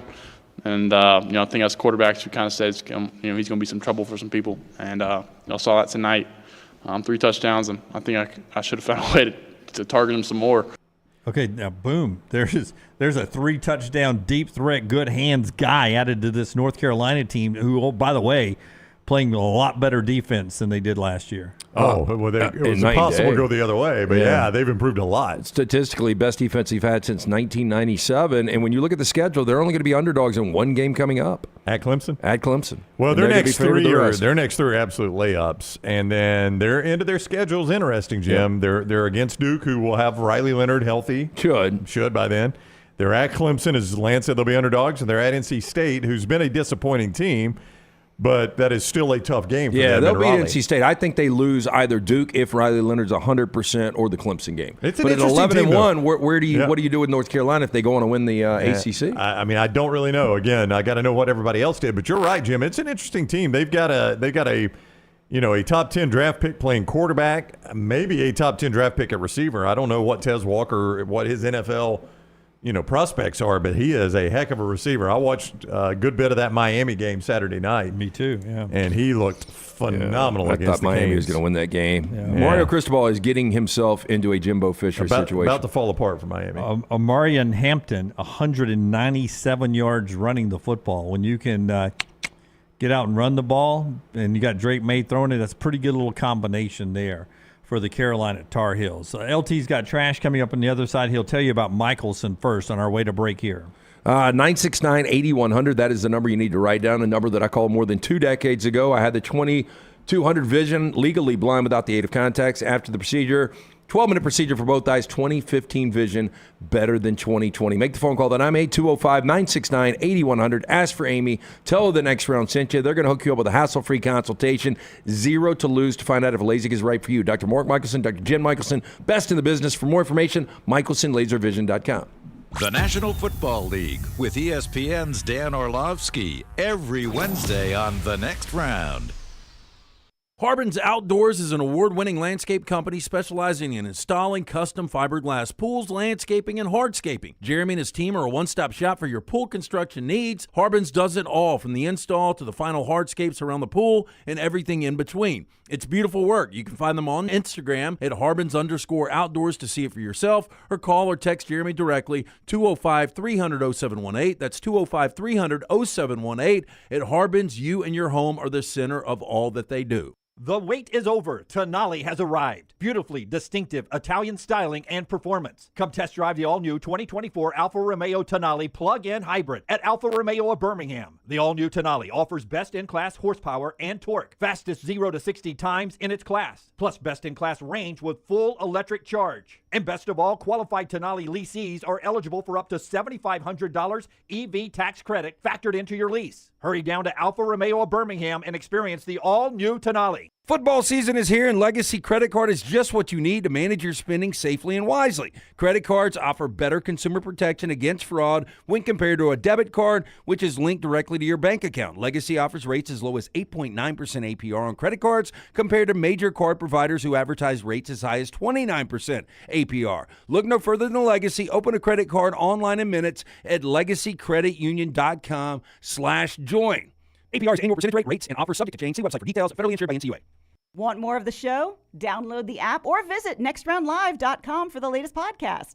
The Mystery Fifth Hour, our not for all ages podcasts like Bama and Bourbon, and the entire Double Down Media podcast family, all at nextroundlive.com and on the Next Round app. Hey, if you're looking for Birmingham's best pizza, you need to stop in and see our friends at Slice Pizza and Brew. It's as local as you can get, from the ingredients that go into every pizza to the beer on tap. For a great lunch or dinner, go see our friends today, Vestavia or Lakeview at Slice. The Next Round Golf Cart is here. Your chance to play 4 area golf courses for just $89. Get 18 holes in cart at Limestone Springs, Cross Creek, The Meadows, and the newly renovated Woodward Golf Club. A $247 value for just $89. Get your golf cart now at nextround.store. Red Wing Shoes is pleased to announce the ultimate fit and comfort savings event during the month of October. Mention the Next Round and receive a special discount of up to $30 off. Visit your local Red Wing Shoe store in Pelham or Trussville to have your feet electronically measured. A certified fit specialist will then recommend the proper footwear and orthotic to ensure you receive a comfortable pair of boots or shoes. So be prepared as the fall weather begins to change. Enjoy a pair of classic Red Wing Pecos pull-ons, Heritage Iron Rangers, or Vask hiking boots from Red Wing. Start your day online with our website, nextroundlive.com. The latest videos, podcasts, and college football stories. It's also a great way to stream the show or shop in the Next Round store. Stay connected by visiting nextroundlive.com. That's nextroundlive.com.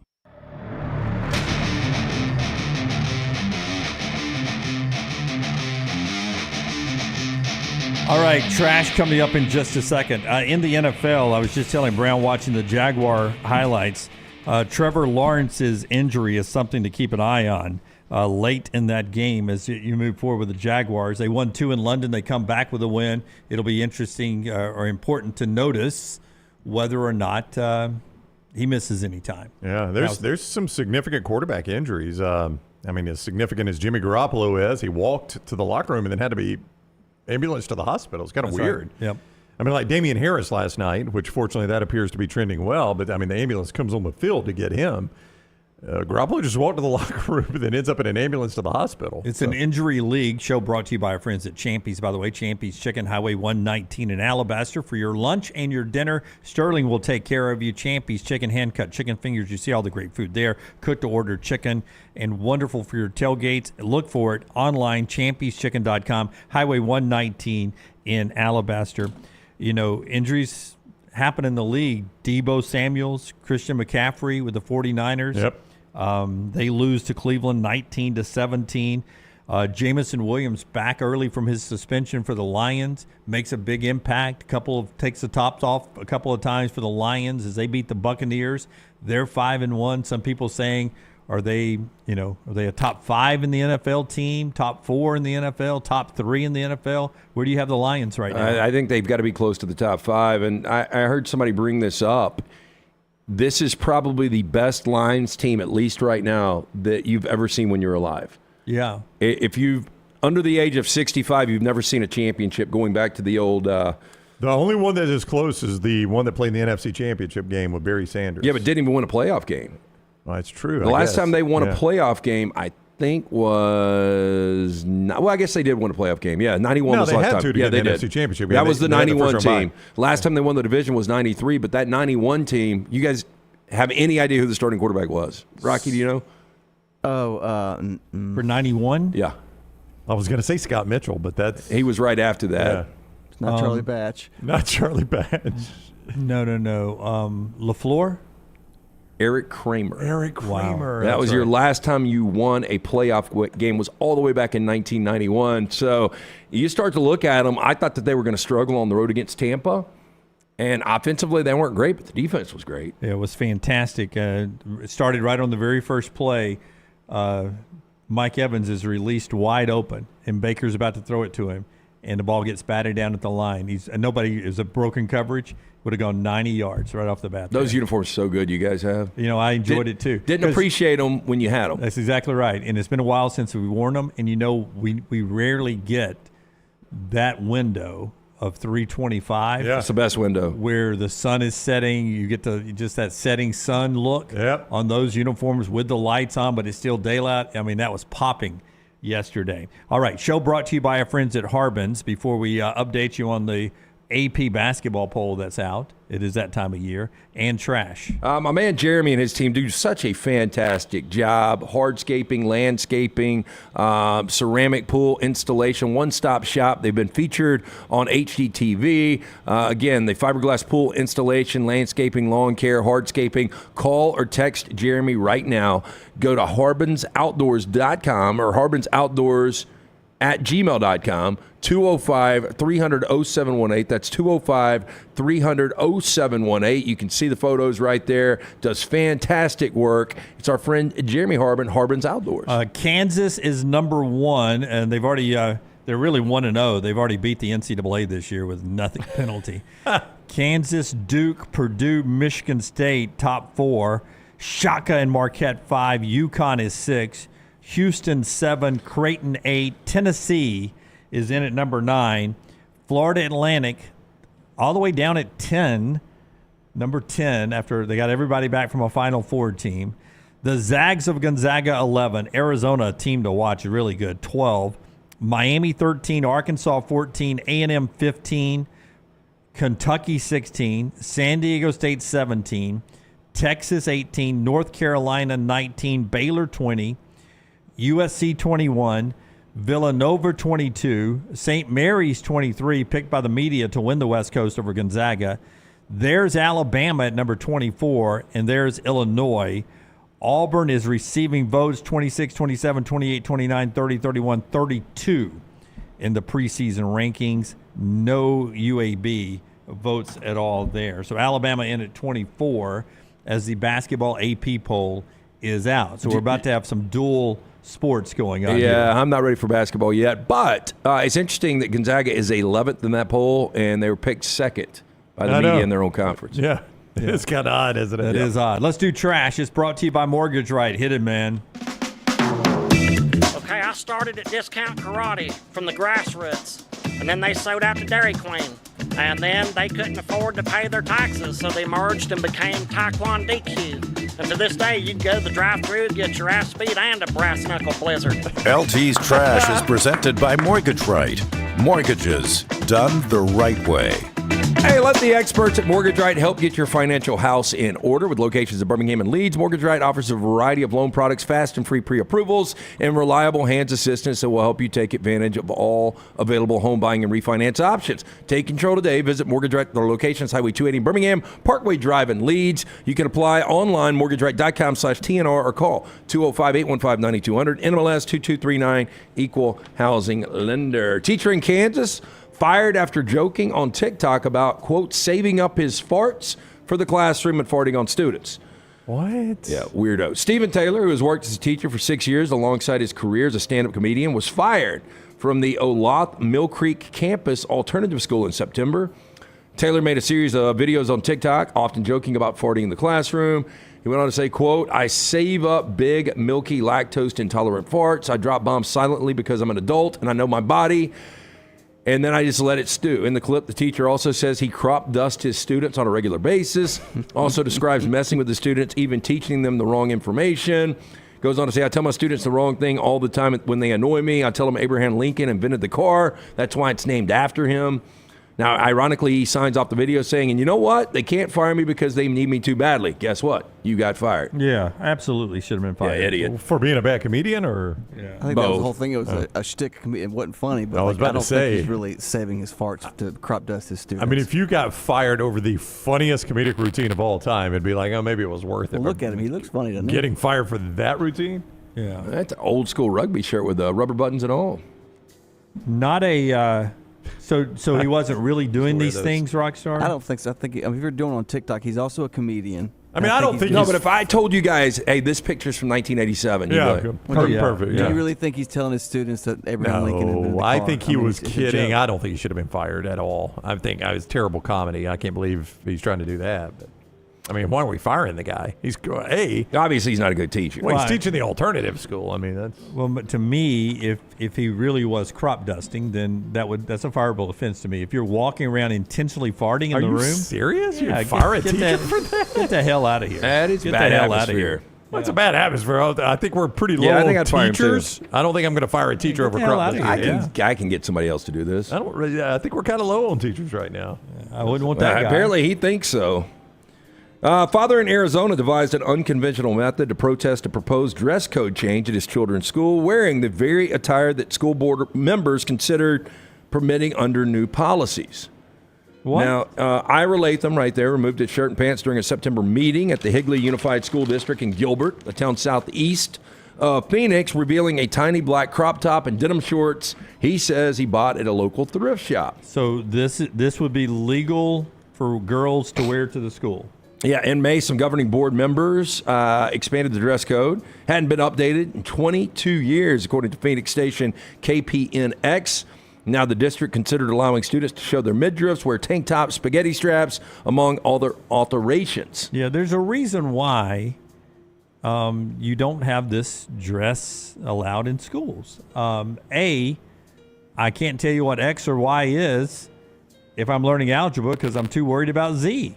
Or in this case, V. And getting crop dust. Crop dust by the teacher, yes. I mean, I wouldn't be able to concentrate. Yeah, I mean, girls shouldn't be able to wear this in high school. Yeah.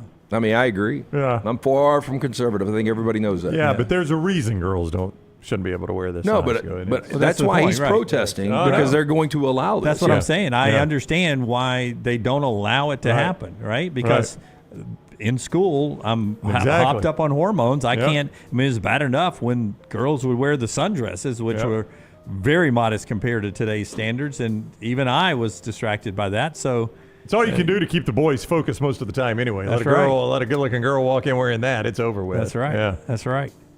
Crazy. I don't appreciate his presentation, though. Well, yeah, I mean, that's a little rough. Right? According to the Week.com, they've got the best horror franchises of all time. I've seen some. I've never seen one of these. All these franchises. The completion of a franchise, horror-wise. I didn't realize number 10 on the list, VHS, was more than one. Never heard of it. I've never seen it. I've heard of it.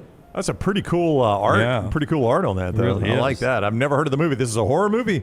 Horror franchise. Our franchise. Can Lunsford give us a thumbs up at good and bad? He's not here. He's not here. Okay. Number 9 on the Tyler's list. got it, though. I bet Tyler's seen them.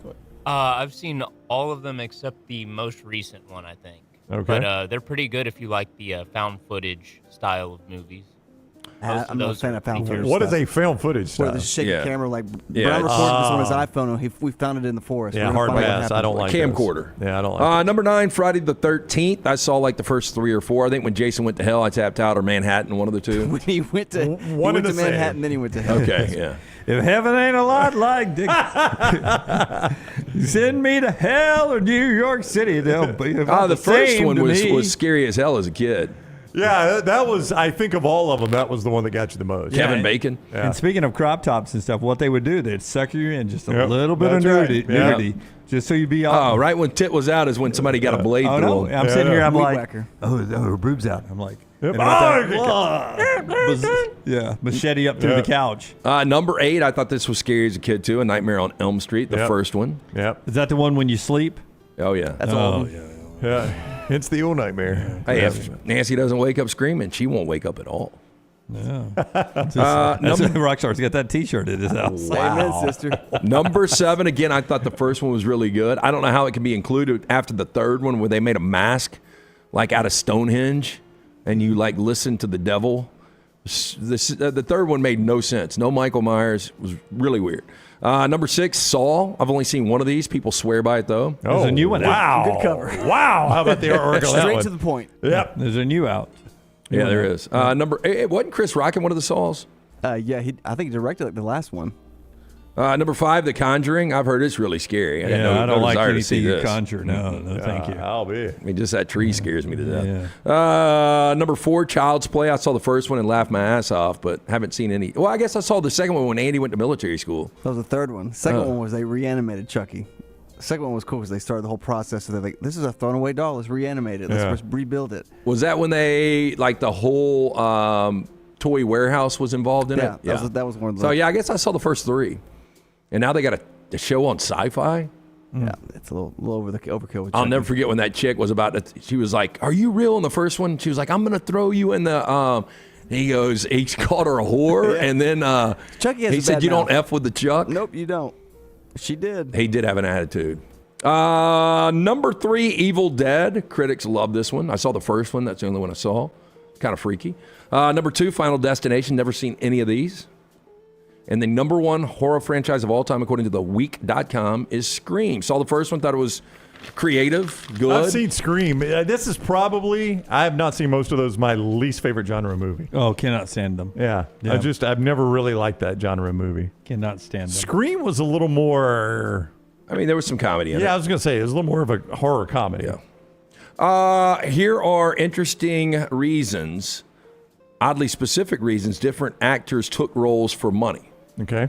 I wouldn't call him an actor, but Kareem Abdul-Jabbar, when he took the role in Airplane, producers of Airplane approached Kareem. He had a rug problem. Namely, he had his eye on a great-looking $35,000 carpet. They offered him $30,000. He insisted they up it to $35,000. They did. He got his rug. It is. I mean, he doesn't do much in the movie until he says, "You try dragging Walton and Lanier up and down the floor every night." You know who that is? That's Joey. Joey. You ever seen a grown man naked? They were like Turkish prisons. Michael Ironside, great character villain in different movies. His performance in Total Recall only took it because his daughter's 16th birthday was approaching, wanted to buy her a car. Oh. Got a little James Gandolfini in him in that. Super skinny James Gandolfini? Yeah. Jeremy Irons. I think he studied at Juilliard, and he took the role in Dungeons & Dragons because he had bought a 15th century castle in Limerick, and it wasn't going to pay itself off. Yeah, it's funny how those things don't pay themselves off. Isn't it funny how money has changed now? Kareem wanted a carpet. Yeah. Then the next guy just wanted a car. This guy, a castle. I got to pay for this castle somehow. Comedian David Carlson, I had to see this movie way too many times. Jack loved it as a kid. Alvin and the Chipmunks.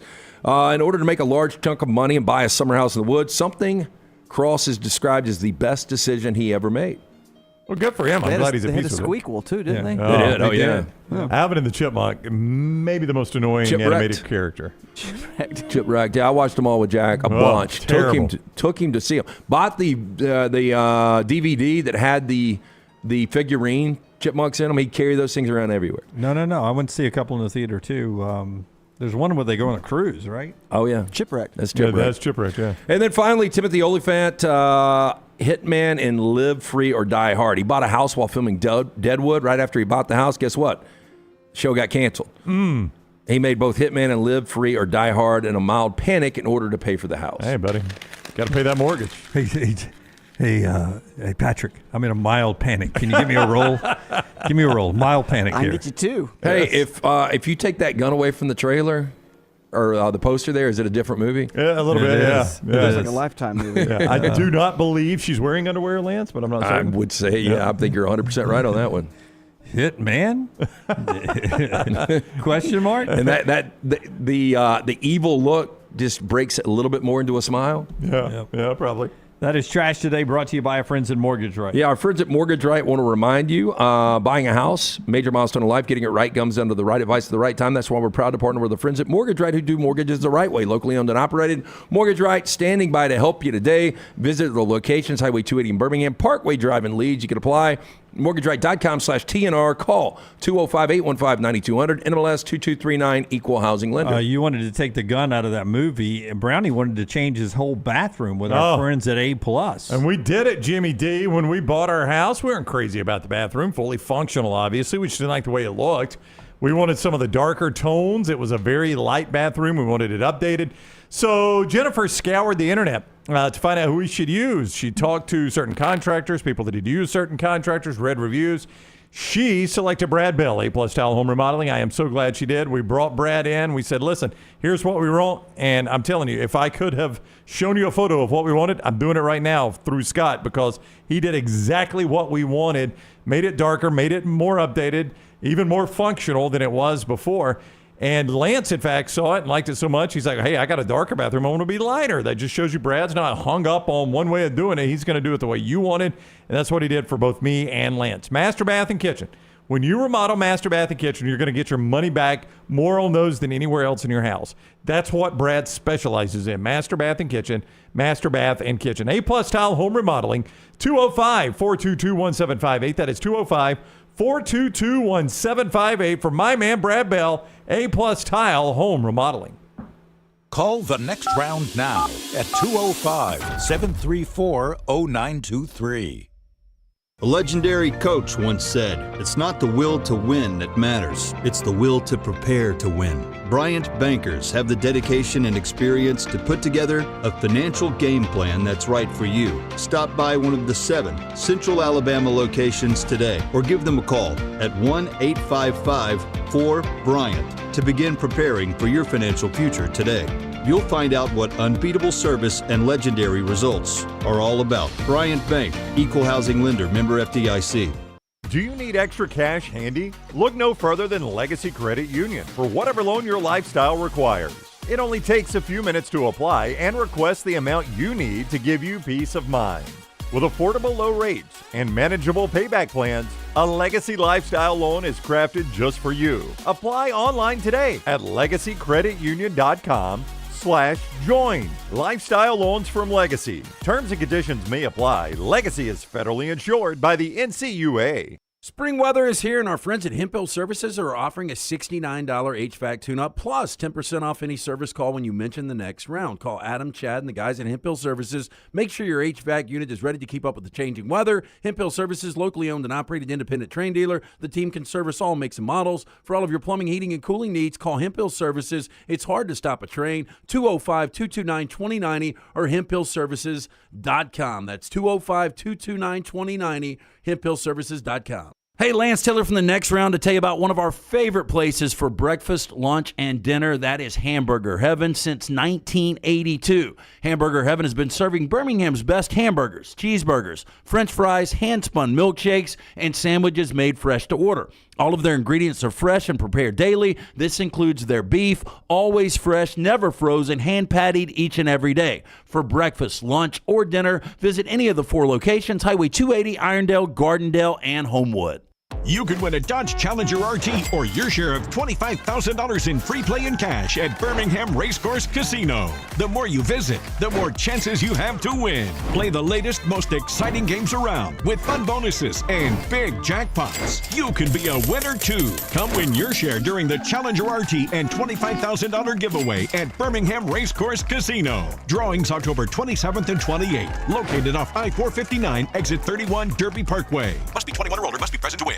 The Double Down Media podcast family is live and full of content for all ages. The Mystery Fifth Hour gives the next round host a chance to talk about everything but sports. Pour a glass of Bama and bourbon, our weekly college football conversation while sipping some of the most interesting pours in the bourbon world. And our Not For All Ages podcast, The Last Call. LT takes off the gloves for an in-depth conversation with stars like Taylor Hicks, presented by Redmond Vodka. Find those podcasts and more by searching The Next Round on Apple, Spotify, and on our website, nextroundlive.com.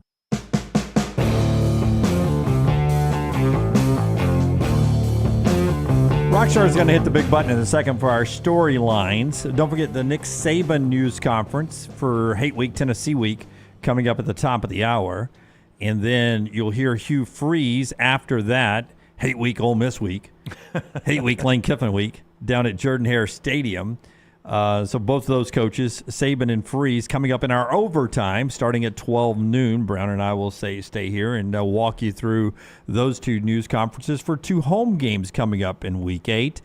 But our big storylines today brought to you by our friends right there at the Comedy Club. Wednesday night's the big night. We need to all get tickets, man. Let's get some tickets. Yeah, we're going to go out on Wednesday night. At least we're going to attempt to go out. It's the only night you're going to be able to see our friend TJ Miller, the Gentle Giant Tour. It continues. It's an 18 and up show. Doors are going to open at 6:15. Show starts at 7:30. Tickets are going fast. Again, only one show for TJ Miller. To get those tickets, call Dina and the Comedy Club Stardome 444-0008. That's 444-0008. Stardome.com for more information. But TJ Miller, you've seen him on Silicon Valley, Deadpool, awesome comedian, great show. I've seen him multiple times. We'll be out there Wednesday night. Book your tickets right now. Middle of the week entertainment. Your only opportunity to see TJ Miller in Birmingham this year. Gentle Giant Tour 444-0008 or Stardome.com. The College Football Spotlight. College football's biggest storylines. All right, Brownie, what do you have for me, man? What's a big storyline today? Jimbo Watch 2023. Oil money. Oil money, man. That oil's just exploding out there. I looked it up yesterday, Dunaway, in preparation for today's show. What do you think the profits were of the 15 United States oil companies? There are 15 of them just last quarter. Is Exxon a U.S. company? It is. ExxonMobil. You told us that was 4,000. You told me it was. That was 30-something billion. That was $56 billion in 2022. Yeah. How many of them are there? This just last quarter. There are 15 of them. Just last quarter. Just now. last quarter. So a quarter of 56 billion. I will say $221 billion. That's a bit high. Yeah, like that, I'm going to say it is because Exxon's obviously a bigger one. There are smaller ones. I'm going to say it was. This quarter, it was $98 billion. $36 billion, still a lot. $36 billion this past quarter. So there's plenty of oil money. There's a good chance this math is not working out, by the way. There's a good chance there's an Aggie sitting on every board of those oil companies. Probably so. Well, I'm just saying, if you're billing, if Exxon is good for $50+ billion. Yes. Yeah, that's for all of 2022. No, this I is get a that. quarter, and there's 15 of them. $36 billion. But if you break that up, that's a little over $12 billion just from Exxon. Yeah. So the other ones they're not carrying the weight. Yeah, $36 billion just last quarter. Jimbo Watch 2023 is underway. It is underway, Jimbo Watch. I think every time he loses a game, and those losses are going to continue, it is just going to ramp up more and more. They will hit critical mass at some point. Again, 25-20 in conference. You can't justify that. You guys will give me. What is your big For story? me, I'm going to stick in the SEC West. This has been one of the weirdest years we've ever seen in college football. And it is the final year of the 14 playoff. And we've never had a two-loss team get in. LSU, it will come down to two games in Tuscaloosa and against Georgia. If they can win both of those games, I think 11-2 as a conference champion gets them in. Lunsford believes that a one-loss SEC champion could be left out. Well, I mean, if you've got an undefeated Pac-12, you're not going to lose. Well, I mean, if it was Alabama over Texas, then Texas would get in. Yeah. Georgia would get in before. Georgia's got no out-of-conference strength of schedule. They got a lot of street cred, though. But there are scenarios you paint because remember, Florida State and North Carolina, they don't do what? They don't play each other until the ACC championship game. Yeah. So they both could very well be unbeaten, right? They could. You know, Brock Bowers does not strike me as the guy that is going to choose to protect his NFL future over continuing to play at Georgia. Doesn't strike I would me as that agree. guy. No, But especially when if three he's- peats on the line. Yeah, but if he's not back until after the SEC championship game, if you haven't heard, he's going to have the tightrope. 4 to 6 weeks is the normal recovery there. So 4 would put you back at Georgia Tech, 6 after the SEC championship game. I mean, if he's got to make that decision, he'll have to make that decision is all I'm saying. So I don't know why he does. I'm just interested to see what this team looks like without him because he and Carson Beck had gotten such a good chemistry going. Yeah, I mean, they've got a loss without him. They lose at Auburn. Oh, yeah. They lose the Auburn game if they don't have Brock Bowers. You're absolutely right. Yeah. My big storyline is the sacks for Alabama. I mean, that's when they're able to, after on College Ball Final, to say, according to ESPN stats, Alabama is tied for, as best their records can show, for 5 straight games, 4 or more sacks. That ties a record, but they couldn't find who the team was at the time. We just know it's a record. We're trying to find out which team it is, but they believe it ties a record. If you're getting sacked that many times, eventually it's going to bite you. Maybe it's the Tennessee game. Maybe it's the LSU game. Maybe it's the Kentucky game. Maybe it's the Auburn game. Yeah, maybe it's Georgia and the SEC. It's going to get you at some point. They're not as bad as turnovers. In the NFL, it's almost like a turnover, though. Because you get behind the sticks, 2nd and 17, you're just not going to convert in the NFL. And this offense with Alabama, when you get behind the sticks, it's not as good. And so you just imagine if you somehow could clean that up and give him more protection. And you mentioned this to Tyler Booker, and I agree. I mean, some of these sacks have been Milroe's fault, but some of them he has had 0 time. Do you when you watch Colorado, how much does Shedeur Sanders get sacked? Nonstop. Well, he gets pressure all the time. All the time. But he gets sacked a lot, too. Yeah, they're dead last in the country, Jim. Dead last in sacks allowed at 35. Dead last. Nobody's worse than Colorado. So they only gave up 5 Friday night. That's good improvement for them. Alabama's only 4 away. Yeah. Alabama is 130 out of 133 in sacks allowed. They've allowed 31. Shedeur Sanders, or Colorado quarterback's been sacked 35 times. Yeah, and I think 2 of their last 3 quarterbacks, as good as they are in the NFL, or as good as Tua is, and Bryce Young, we'll see, I don't think one of those guys would have made it through with this offensive line. The only thing that would have saved Tua from Caden Proctor is Tua would have seen it coming because he's left-handed. Yeah, that's right. That is the only thing that would have saved him. Otherwise, he'd die. And he could process, him and Bryce both could process as quickly as anyone. Yeah, I don't know what they're going to do because the running backs aren't great at picking up the separation. They've been reluctant to just plant a tight end over there or an extra offensive lineman and call him a tight end. I mean, remember the old days when we really didn't have a pass-catching tight end? You just had a glorified offensive lineman? Yeah. And now they're such weapons. Nyblack is a wide receiver playing tight end. That's right. And likes to show those abs up. He does, doesn't he? Like tucking that shirt under there. But, you know, he made some nice catches, had a nice game. In fact, was one of the offensive players of the game announced by Alabama today by Nick Saban. We'll hear Nick Saban coming up at the top of the hour. Scipio brings us the final sounds of the day. We'll go back out west to the big showdown, which had Washington outlast Oregon after LT tells us about Scipio. Scipio is going to take care of all the BS in every single office. When a business joins Scipio, they take care of the 4 pillars: compliance, HR, payroll, benefits. When your company joins Scipio, you gain access to healthcare and employer benefits at prices only large organizations get. On average, Scipio is saving companies of all sizes and industries over 18% net of their fees. You can join Scipio any time of year, no annual contract. With that being said, Scipio, in over 5 years of business now, 99% retention rate. Call Blake and the guys. 205-635-7467 or Scipio.com. You know what's crazy is everyone watches that Oregon-Washington game thinking, man, finally some new blood maybe in the college football playoffs.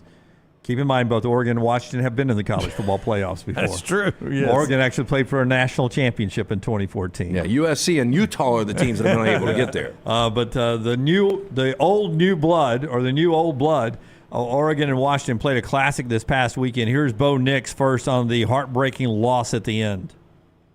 It's frustrating to lose a game like this. It's no fun to be on this side. It's easy to go back and, well, yeah, we should have done this and we should have done that. But point blank, period, there's only one person in that position, that's Coach Lanning. And there's one group of, there's an offense and a defense, and that's who went out there and played today.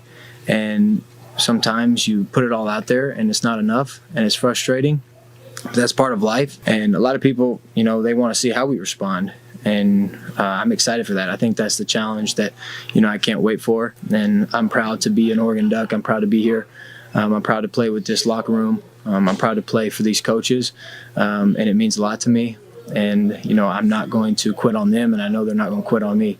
Listen, I know it's not the SEC, so they may not get the benefit of the doubt, but Bo Nix can walk into that locker room and tell them, guys, I saw it up close and personal in the SEC. If you're good enough, you can win a national championship with one loss. Yeah.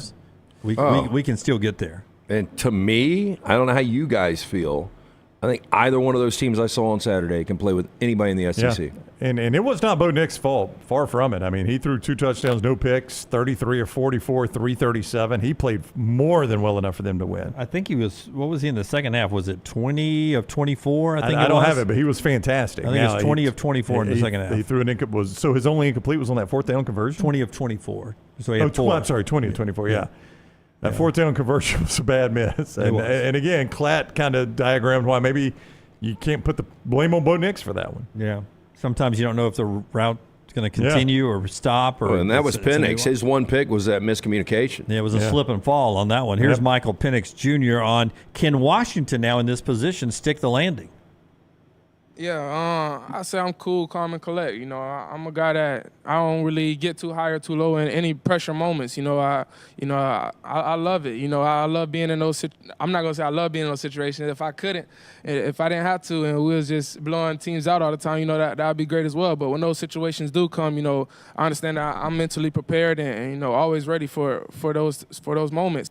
Great moment between he and his family afterwards. So he had a moment in prayer and just tears as, of course, they rushed the field in Seattle. Everybody rushes fields now. Yeah, they do. Notre Dame rushed the field after beating USC. Yeah, big wins, both of them. Yeah. If we can do if we can do it safely, I'm okay with it. Yeah, Washington has not had a big win like that in a very long time. I got no problem with their fans. When's the next time you're going to have a game of that magnitude, you know, in their backyard? Yeah, I mean, well, their home games remaining are Arizona State, Utah, or Washington State, so it won't be this year. I have no problem with it, man. I mean, that's as big a win as Washington's had in a very, very long time. Did y'all see Joel McHale? I did. Yeah. I liked him. I thought he was pretty funny. I think he's funny. Yeah, but was he in the crowd? I never saw them re-show him. Oh, once inside the stadium? Yeah. I don't know. I saw him as guest picker. Yeah, that's what I'm saying. I never saw him inside the stadium. I saw him as guest picker, too. Yeah, the funniest line was when he got up there, he said, they were joking about his body paint. He goes, I'm wearing almost as much makeup as Kirk Herbstreit right now.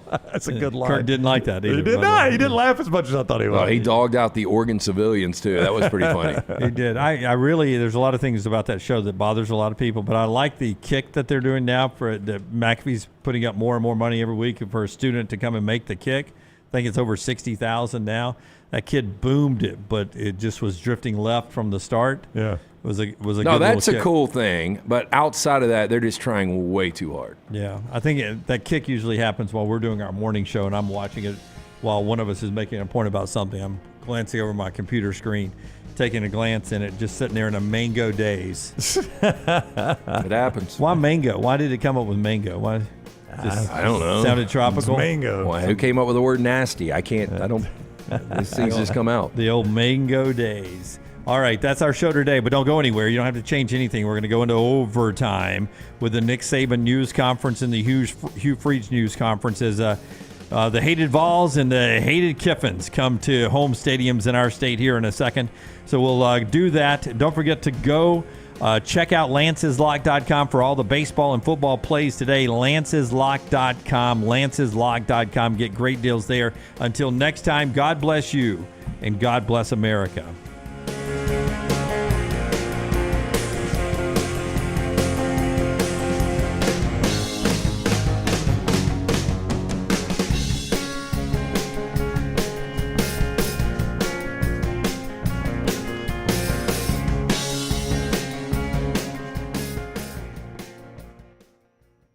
All right, top of the hour now as we go overtime, brought to you today by our friends at Roback, roback.com. Promo code TNR20 to get some great deal. We got some pants that are just awesome. Yeah, I wore them Friday night, going out for dinner with the family. So comfortable, man. Their pants, it's like wearing pajama pants, except they look nice. They look nice and wonderful for golf or to dress up and go to dinner or work. It's perfect. Roback.com. You see it up in the corner there, roback.com. And right there atop the scroll, get 20% off with the promo code TNR20. TNR20. 20% off right now at roback.com. For Alabama, another win. Felt good when it was 24-3. Didn't feel as good when it was 24-21. Yeah, I think, 24-6, I apologize. Yeah, 24-6. At halftime, I think you felt like Alabama, they had kind of slopped around a little bit in the first quarter, had a really good second quarter. I felt like that game as a whole done away was almost a microcosm of Alabama's season. There were times where they looked good and dominant. The offense moved it better in the second quarter, hitting those deep balls. The defense wasn't letting Arkansas do anything. And then there was a time in the second half where the offense disappeared. The defense couldn't get the stops, and you're like, okay, well, I've seen this Alabama team too. It's like Alabama gave you every version of them that they've given you this year all in that one game. And try playing Alabama or Alabama receiver in DraftKings. Because you never know who's going to step up. Yeah. This week it was Kobe Prentice with a touchdown and 79 yards. You Yeah, don't know big which one. one's going to show up. Yeah. Jermaine Burton one day. Yeah, out in College Station. Yeah. Nyblack has a game every now and then. So they're a tough team to get a finger on if you're playing them in DraftKings on the daily fantasy stuff. I still go back to when you needed it the most, they went 3 and out 3 times in a row. Yep.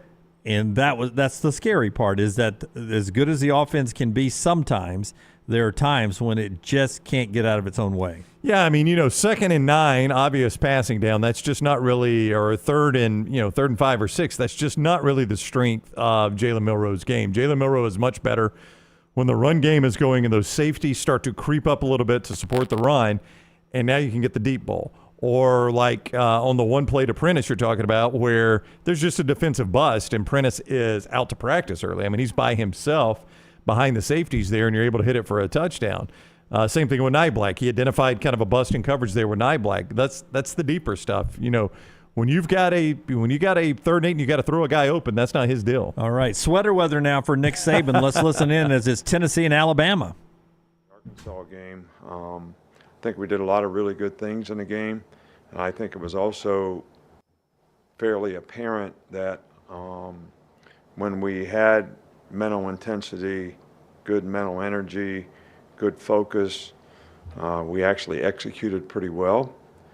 And there were times in the game, especially in the second half, where we sort of lost our mental edge, our intensity, affected our focus, and we didn't play as well and actually let the other team get back in the game. So I think the lesson to be learned in all that is you got to maintain intensity for 60 minutes in the game, regardless of the score. I mean, there's games out there every week where people have leads and, lose their focus, and, the outcome is not, what you would want it to be. So, this game we're playing against Tennessee, big rivalry game, means a lot to a lot of people in the state of Alabama, and I'm sure there too.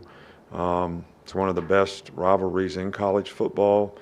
They have a really good team. They're ranked in the 15th or whatever, and so they have a really, really good team, very explosive. Josh Heupel has done, an outstanding job there. They play with great tempo on offense, which is challenging for the defense, but their ability to run the ball and create balance has been, pretty phenomenal this year. I mean, they run it for like 230, pass it for like 210, whatever. And that kind of balance is always something that is difficult. Their defense is playing really, really good. They're in the top 3 or 4, in the SEC, ranked nationally, and negative plays, sacks, tackles for loss, and those types of things. I think Joe Milton is a really good quarterback. They got 3 really good runners who have all been very productive. They've got good skill guys outside.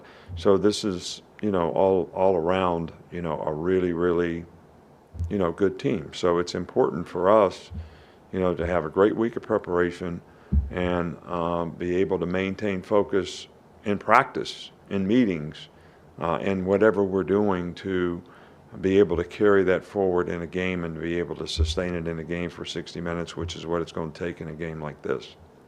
Start right here with Nick. Yeah, Tennessee, their offense has been known to use a wide split with receivers.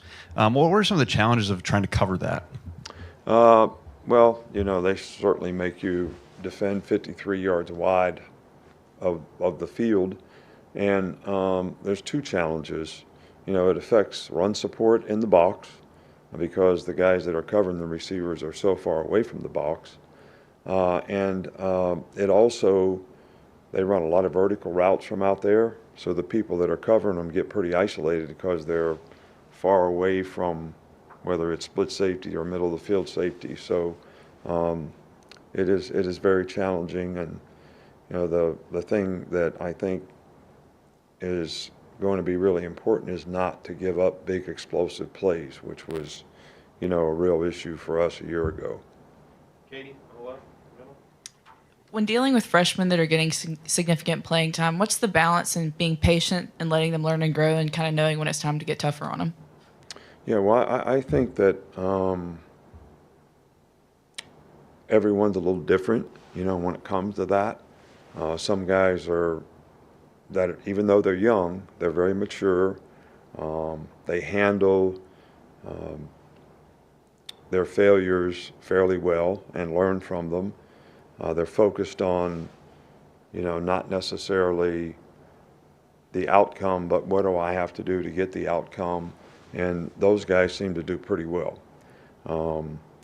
Some guys that are young, good players, maybe lack a little bit of that maturity, sometimes allow the success and the failure that they're having affect how they approach the next play.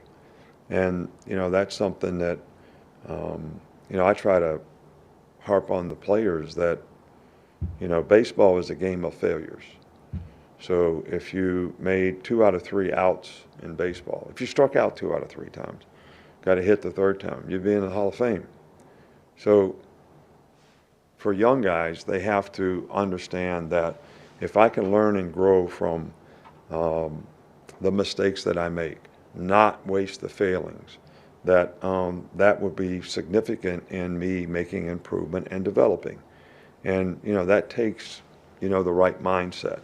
I think the relative degree that young guys have in that area sort of determines how fast they improve. Come over here to Charlie.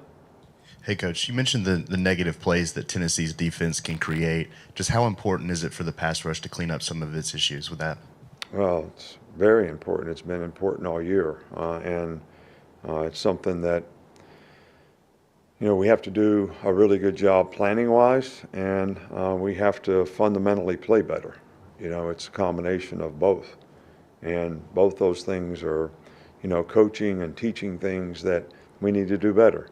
Guys need to set better, hand placement's got to be better, footwork's got to be better, and we got to make sure whatever scheme it is that we're trying to use, that players are capable of doing it without putting themselves in bad position. What do you think of how Quandarius Robinson played on Saturday? Q played good. He played very well. He's been a core special teams guy for us and one of our better special teams players probably ever, here. And when he had opportunities to play in the game, he did a good job. Going up against Joe Milton this weekend, in the beginning of the year, everyone was talking about he could throw it 80 yards plus, but now he can beat you with your legs as well. What are you telling your guys this week about a dual-threat quarterback like that? Well, I think I don't see, Joe a whole lot different than, what we played against in the past. When Hooker was there, guy can throw the ball. He's accurate. He's got a strong arm. He can make plays down the field, which, they take a lot of vertical shots, and he certainly has the capability of making those plays. But he's also athletic enough to extend plays in the pocket and run if necessary. So don't tell him anything different than any other time you're playing a quarterback. You can't get pushed by the quarterback. You got to keep the guy in front of you. You got to have disciplined pass rush lanes, and got to try to make the guy throw the ball on time, from the pocket, and hopefully we can cover him well enough to make it work in the back end. How have the freshman outside linebackers, Keon Keeley and Yanze Pierre, looked in practice this year? Both of those guys came in the fall. So the guys we only had 4 guys that came in the fall. And because those guys weren't here in the spring, they had to try to catch up in the summer. I think their learning curve has been a lot greater. We're pleased with the progress that they're making, but it's hard to get them enough reps at this time of the year to try to get them where they need to be so that they could, make a contribution. I think, Rusal was here earlier, so he's a little bit ahead of the game. Just what have you seen from J.C. Latham and what went into him staying on the right side, whereas some guys might have made the move to the left previously? Well, he's really a good right tackle. He's played really well. Obviously, being SEC Offensive Lineman of the Week, he had a really good game in the last game, and You know, he's big, strong, physical. He's the prototype, you know, right tackle that everybody would look for in terms of having a power guy who is effective, you know, in being able to pass block well enough. You know, there's, you know, I guess you always hope that if we move the right tackle to the left tackle, that would make everything better. But I guess the question you have to also ask yourself is, would that make us any better at right tackle? Or do you just try to attack the solution of trying to get the left tackle to play to the standard that you need him to play without making multiple changes in the offensive line? So, you know, we could have a debate about that. And nobody really knows the answer to that, but we have made a commitment to try to keep some stability with the guys where they're playing and get the guys to play left tackle better. Go to Nick. You didn't have one? Okay. Cody right here. Justice Haynes got a few snaps on Saturday. What was your assessment of just the limited time that he got? He played great. You know, he's been playing really well all year. You know, so we've got 4 guys at the position, and all those guys deserve reps and playing time. And it's really, really hard to get 4 guys at running back position to be in rhythm and to play a significant number of snaps. So, you know, Jam played well when he was in there. You know, Roydale and Jace both played really well when they were in there.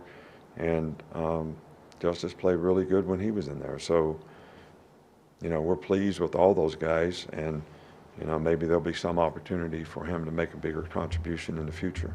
Finish up 2 more, Tony, and then Kurt. After going over the film, what led to the consistency in the running game, and then how do you kind of replicate that and continue that consistency moving forward? Well,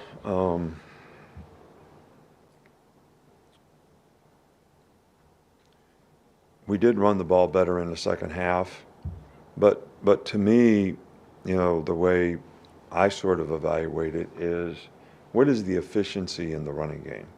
In other words, how many 4+ runs did you have versus less than 4? And that's the efficiency that we continue to look for. And it was a lot better in the second half. I think we got a hat on a hat, kind of knew exactly what they were doing, you know, formationally. I think the offensive line did a really good job, you know, in creating some holes, and the backs did a good job of running downhill. So that's the way we want it to be all the time. So, you know, we just got to keep working at it so we continue to develop consistency in that part of our team.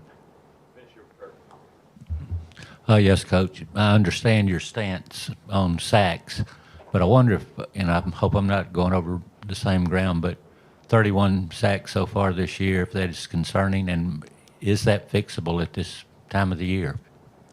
Well, to the first part of your question, I would say, hell yeah. To the second part is, I do think we have guys that are capable. I think it goes back to that same attention to detail. I mean, there's little things like in certain protections, I know I have inside help. So why would I get beat outside?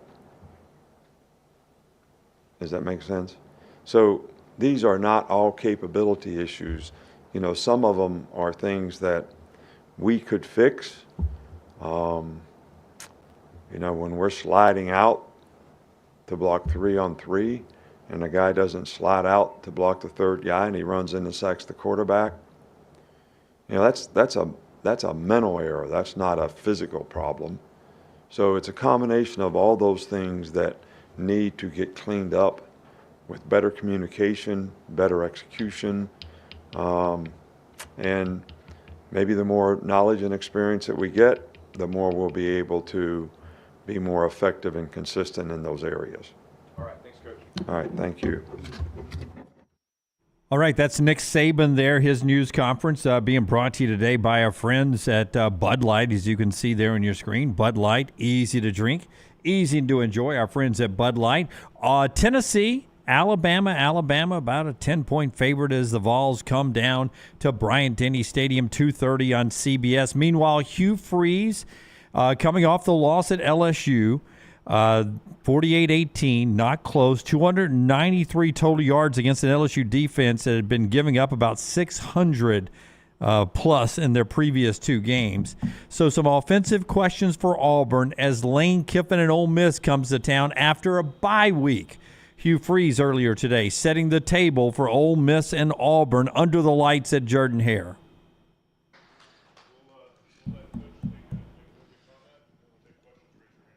Happy birthday, Shelley. Yep, thanks for all you do. Obviously, we'd like to put Saturday night behind us as fast as possible. It was really a dominating performance by LSU in all facets. I mean, they were more physical. They played harder, which is embarrassing and hurtful to say.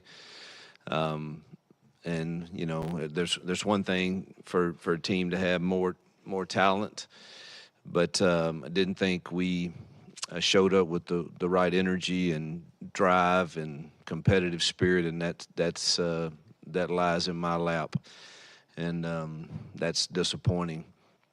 And so it's I mean, it was I could go through all the truths of the game, but it was really a dominating performance. I think they're a very good football team. I think they've improved defensively in the last 2 weeks. Offensively, they're one of the better ones that I've seen and faced, and quarterbacks playing at an extremely high level, so give them a lot of credit. And we've got a lot to learn from that game. Certainly no time to hang our heads or feel sorry for ourselves, because we got another team that's very much like them coming in. I think this is the third straight week that we'll be facing the top three offenses in the conference in Georgia, LSU, and Ole Miss, and it's going to be a tremendous challenge. I'm thankful that we're at home in Jordan-Hare. We need it to be at its all-time best, and I know it will be. And we'll get ready and excited to play in this challenge, but a really good football team coming in.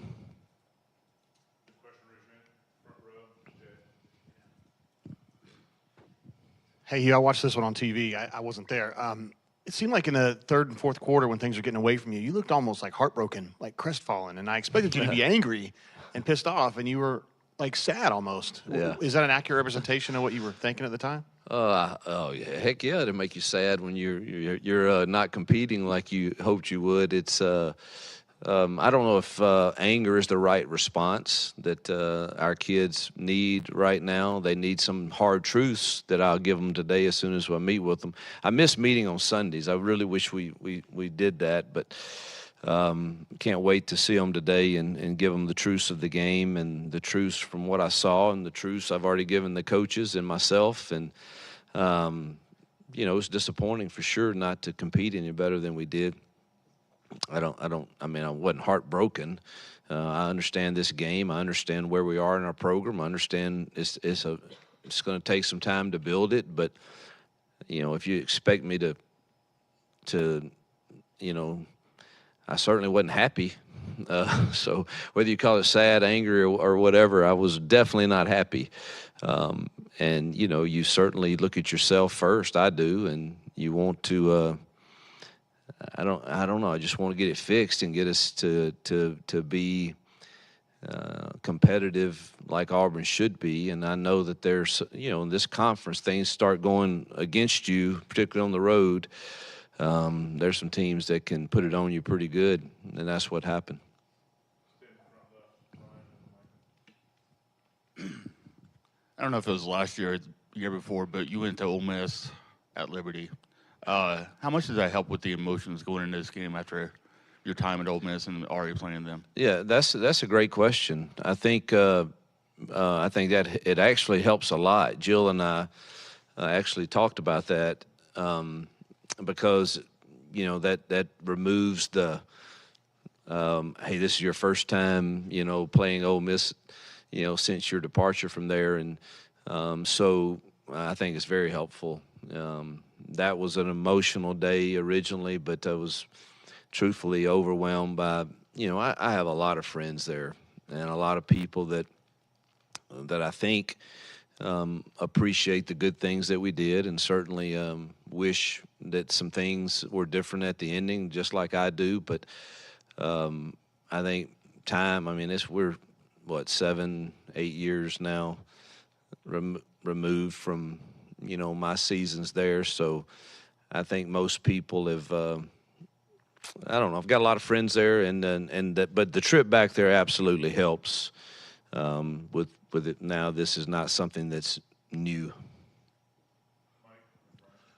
Coach, projecting forward, last year this team was at a crossroads somewhat mid-season, and they generated a lot of excitement to get up for this Texas A&M game, and they won it. What's your message to the team internally this year about what you're playing for the rest of the season? How do you get them up for Ole Miss? Well, in building a program, you certainly hope you don't have to revisit that all the time, just because you're going to lose some games in this conference, and it's only going to get harder. I think we're approaching the NFC AFC version somehow, some way, and you don't want to have to, every time you lose a game, have to, well, what are we going to do to finish the year? We're playing to win a game at Jordan-Hare Saturday night and hear the truths of how we can improve to win it. And we should play for each other, and we should serve each other, and we should love each other enough to play. And that's, I think, a greater challenge in today's times than ever before, truthfully.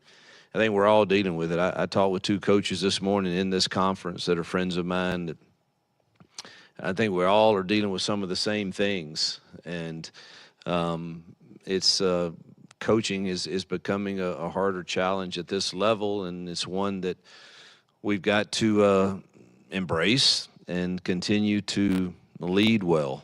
And hopefully we have enough players that lead well enough that, we see another opportunity to represent each other in our university, and another step toward hopefully getting better as a program. And but how we prepare this week will show on Saturday. It always does. And that'll be the message.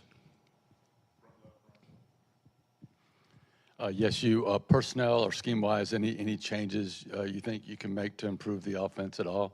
And I also got to follow up on Caleb Burton getting his first start. Is he a guy that's been coming on for you? Caleb, it's great that you can honor players sometimes because they really did things the right way. They practiced the right way. They're doing the things that we say are the standard in this program, and Caleb has done that, and it was exciting to see him get his first reps, and I expect him to get more. Offensively, we've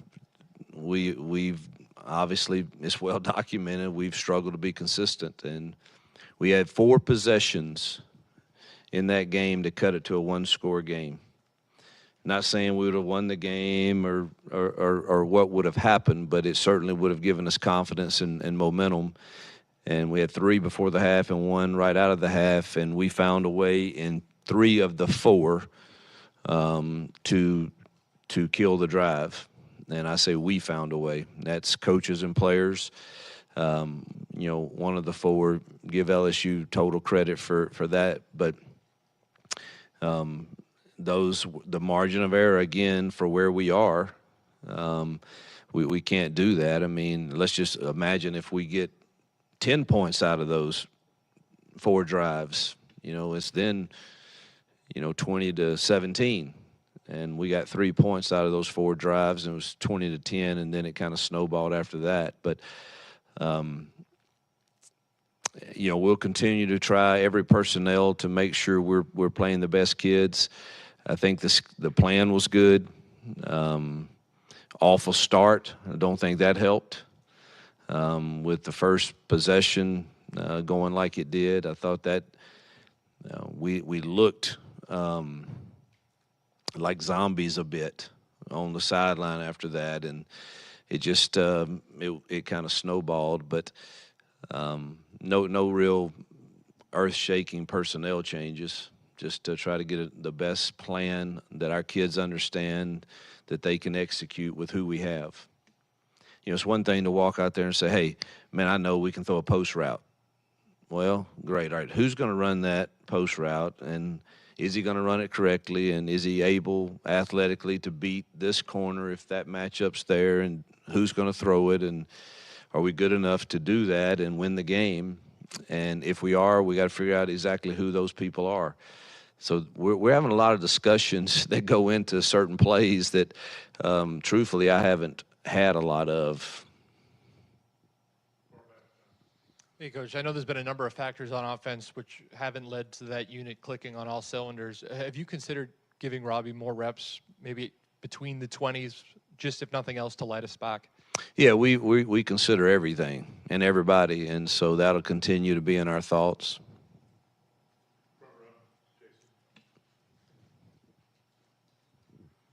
I know playmakers, getting the ball in the hands of your playmaker is the main goal. You mentioned kind of trying to find how hard is it to balance that by not substituting and tipping your hand based on what you're doing, and would, again, go back to tempo, would that help some if you could get some of that going? Y'all know, I mean, my whole history is I probably wouldn't be sitting here today if it wasn't for tempo offense and RPO world. And so it's a very uncomfortable feeling for me to not be in that world. But we are very, very, very thin. And you get in that kind of game with last week LSU, this week with Ole Miss, they want that kind of game. I mean, they thrive in that kind of game. And I just don't know. It's not working right now the other way either. So it's a struggle. You know, if you say, hey, man, let's just go fast with them and see if we can do that, then you're asking Marcus Harris to play 80 snaps a game because, you know, of just depth issues, or not just Marcus, but other defensive linemen, and I'm not sure that's smart either. So it's we're still kind of debating that. What's the right approach? Hugh, you mentioned some of it after the game, the early issues, you know, early on with the pre-snap penalties. Coming out of the bye week, were you surprised maybe with some of the lack of execution in spots? Well, there's just 2 plays, and that's the shocking thing, and it never happened again the whole game. And so that is baffling to me. And don't have an answer, and neither did our kids. I just, you know, I mean, I know it was probably the loudest it was going to get at that moment because you're starting from the student section, and but I mean, for it not to be an issue the rest of the game, but it was 2 out of the first 3 plays is kind of baffling to me, and certainly disappointing. I don't have an answer. I mean, thought they heard a clap, but there was no clap. Coming off the Georgia game, you felt like Peyton had made some progress. Just your evaluation of his game, especially after watching the film from the LSU game. You know, still again, and when I say these things, it's a combination. I want to be clear. It's not just the quarterback that makes the passing game go. It's the protection, it's the routes, it's the correct routes. And we had some inconsistencies at the quarterback spot on throws. I mean, we almost came back from those 2 mishaps on the first possession. You know, we complete a pass, then we throw another one and Luke Deal is wide open, and we missed the throw.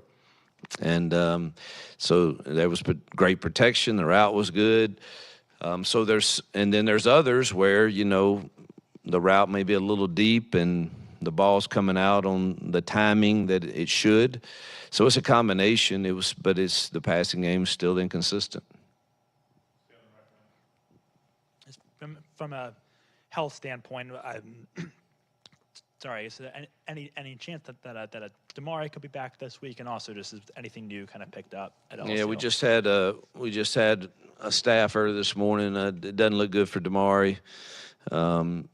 Simpson was not 100% for sure Saturday night, but hopefully he'll get better. And then hopefully we'll get good news on Keontae at some point soon, because he makes a huge difference in our leadership. And Austin Keys, I know, got out of his cast and is don't think he'll be ready this week, but getting closer.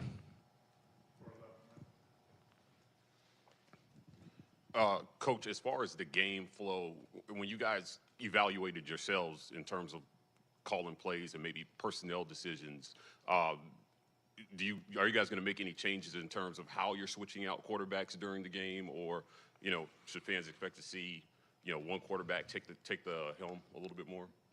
Yeah, I mean, we're still. I mean, we're up here late last night, obviously, and today, and I really hadn't seen the staff much today because of everything I have to do Monday mornings. But that's still being discussed. But I would expect that you would see both QBs. Coach, post-game, Eugene Asante said that he wants the team to be able to get up for these big games and want to play in these big games. Do you have a issue with the competitive makeup of this team, or is it just a talent issue at this point? That's tough to know. I think our team has competed hard in every game, except for times the other night. And obviously, when you say team, you're not saying that it's every individual. There's still some extraordinarily great efforts by certain individuals, but it seemed flat. It did, and but I don't. Again, you don't make too much of that in one particular game, so I don't think it's now. If we have 3 or 4 in a row that were flat, then it becomes a real issue. But for whatever reason, maybe it's the way we started on both offense and defense that we were shocked, and it seemed flat. But I haven't talked to the kids yet, and I'll see them this afternoon. You mentioned another good offense this week in Ole Miss. How similar are they to what LSU likes to do? And I guess how confident are you that you guys can have a bounce-back performance? Yeah, they're similar. They go faster than LSU. I mean, LSU's not tempo all the time. I mean, Lane and Charlie are, they want to go fast all the time, and that's hard to prepare for sure. They do a few more things in the run game than LSU, and probably in the pass game too, but their quarterback's playing at a high level. I think's only turned it over, 2 times. Talented receivers, great running backs. O-line's really solid. I hadn't watched too much of their defense yet. I'll do that this afternoon, but I know my guys said they're playing extremely hard on defense for sure, and obviously are stopping people for the most part. So I think you got a complete team, and give credit to the job Lane's done there, and when he took over and has built it back into a competitive top 25 program. You were talking about after the game about those RPO fades that you guys run, especially when they're tightened up on you at corner. Y'all have thrown a lot of those this year, had some success early, not as much recently. Just what do you think's kind of been the issue there, kind of holding back? Because those are obviously key plays in y'all's playbook. They were critical in 3 of the drives. We got really good drives going, a second and medium or short, and it put us in 3rd down, which we've been very poor on. And probably if we hand it off, we're probably looking at a 1st down or at least a 3rd and short. That is the system, but we've got to figure out if that's really who we are. Whether the throw's a little off, or whether the corner just won and give him credit, or whether we ran a route in a way that allowed the corner to win. It's a combination of all those. Yeah, you've said several times you're here because you like tempo and your RPO. When you get this roster fully realized, 2 years, 3 years, whenever, is that what Auburn's going to be? Absolutely. You're going to be like Ole Miss is now? I hope. I like those stats I see from them. I understand. Yep. Thank y'all. All right, that's Hugh Freeze there, part of our overtime today, brought to you by our friends at Bud Light, also by Roback.com, promo code TNR20, and also by MyBookie, mybookie.ag, an opportunity there to jump in and play the game. That's right. Code next round gets you a 110% sign-on bonus. You make your deposit. They match it with a 110% bonus, which is absolutely free money. Started with Monday Night Football tonight. Keep going all week. MyBookie.ag, code next round. MyBookie.ag, code next round. Hugh Freeze is kind of a long answer guy until basically the two questions that ask him about getting Robbie Ashford more playing time outside of being just red zone Robbie, where he politely shut the conversation down there. It didn't appear to be something he wants to openly discuss, which I guess you could understand. I don't know if they're any closer to giving him more playing time or not. Yeah, I mean, do you read into that, I don't want to give away too much of my game plan for Ole Miss and Lane Kiffin, or do you read that in, I've evaluated Robbie since I got here, and we've talked about it a lot. I don't want to talk anymore about it. Or number three, I just don't think he's better, and I don't want to say that. I mean, there are a lot of possibilities there. I think if you're an optimistic Auburn fan, you read into it that he doesn't want to tip off to Ole Miss that they are considering doing more of that, to give Ole Miss time to prepare for more of it.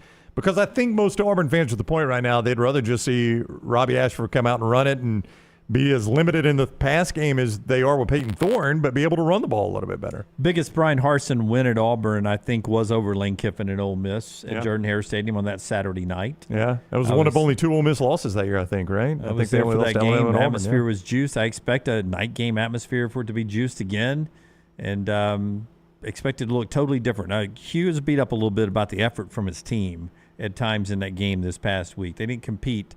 Not everybody competed every down like he wants. Well, like I said earlier in the show, Eugene Asante and I think you heard Johnny Cogden of ABC 3040 reference this quote that after the game he said that they weren't up. I mean, that they came out kind of flat, and you just don't understand that playing at Tiger Stadium against a team like LSU. And, Hugh Freeze noticed it too. He said it himself that it seemed that way. And, well, that's really puzzling. I don't know why that would be the case. All right, so it's Auburn and Ole Miss this week at 6 o'clock on ESPN, under the lights at Jordan-Hare.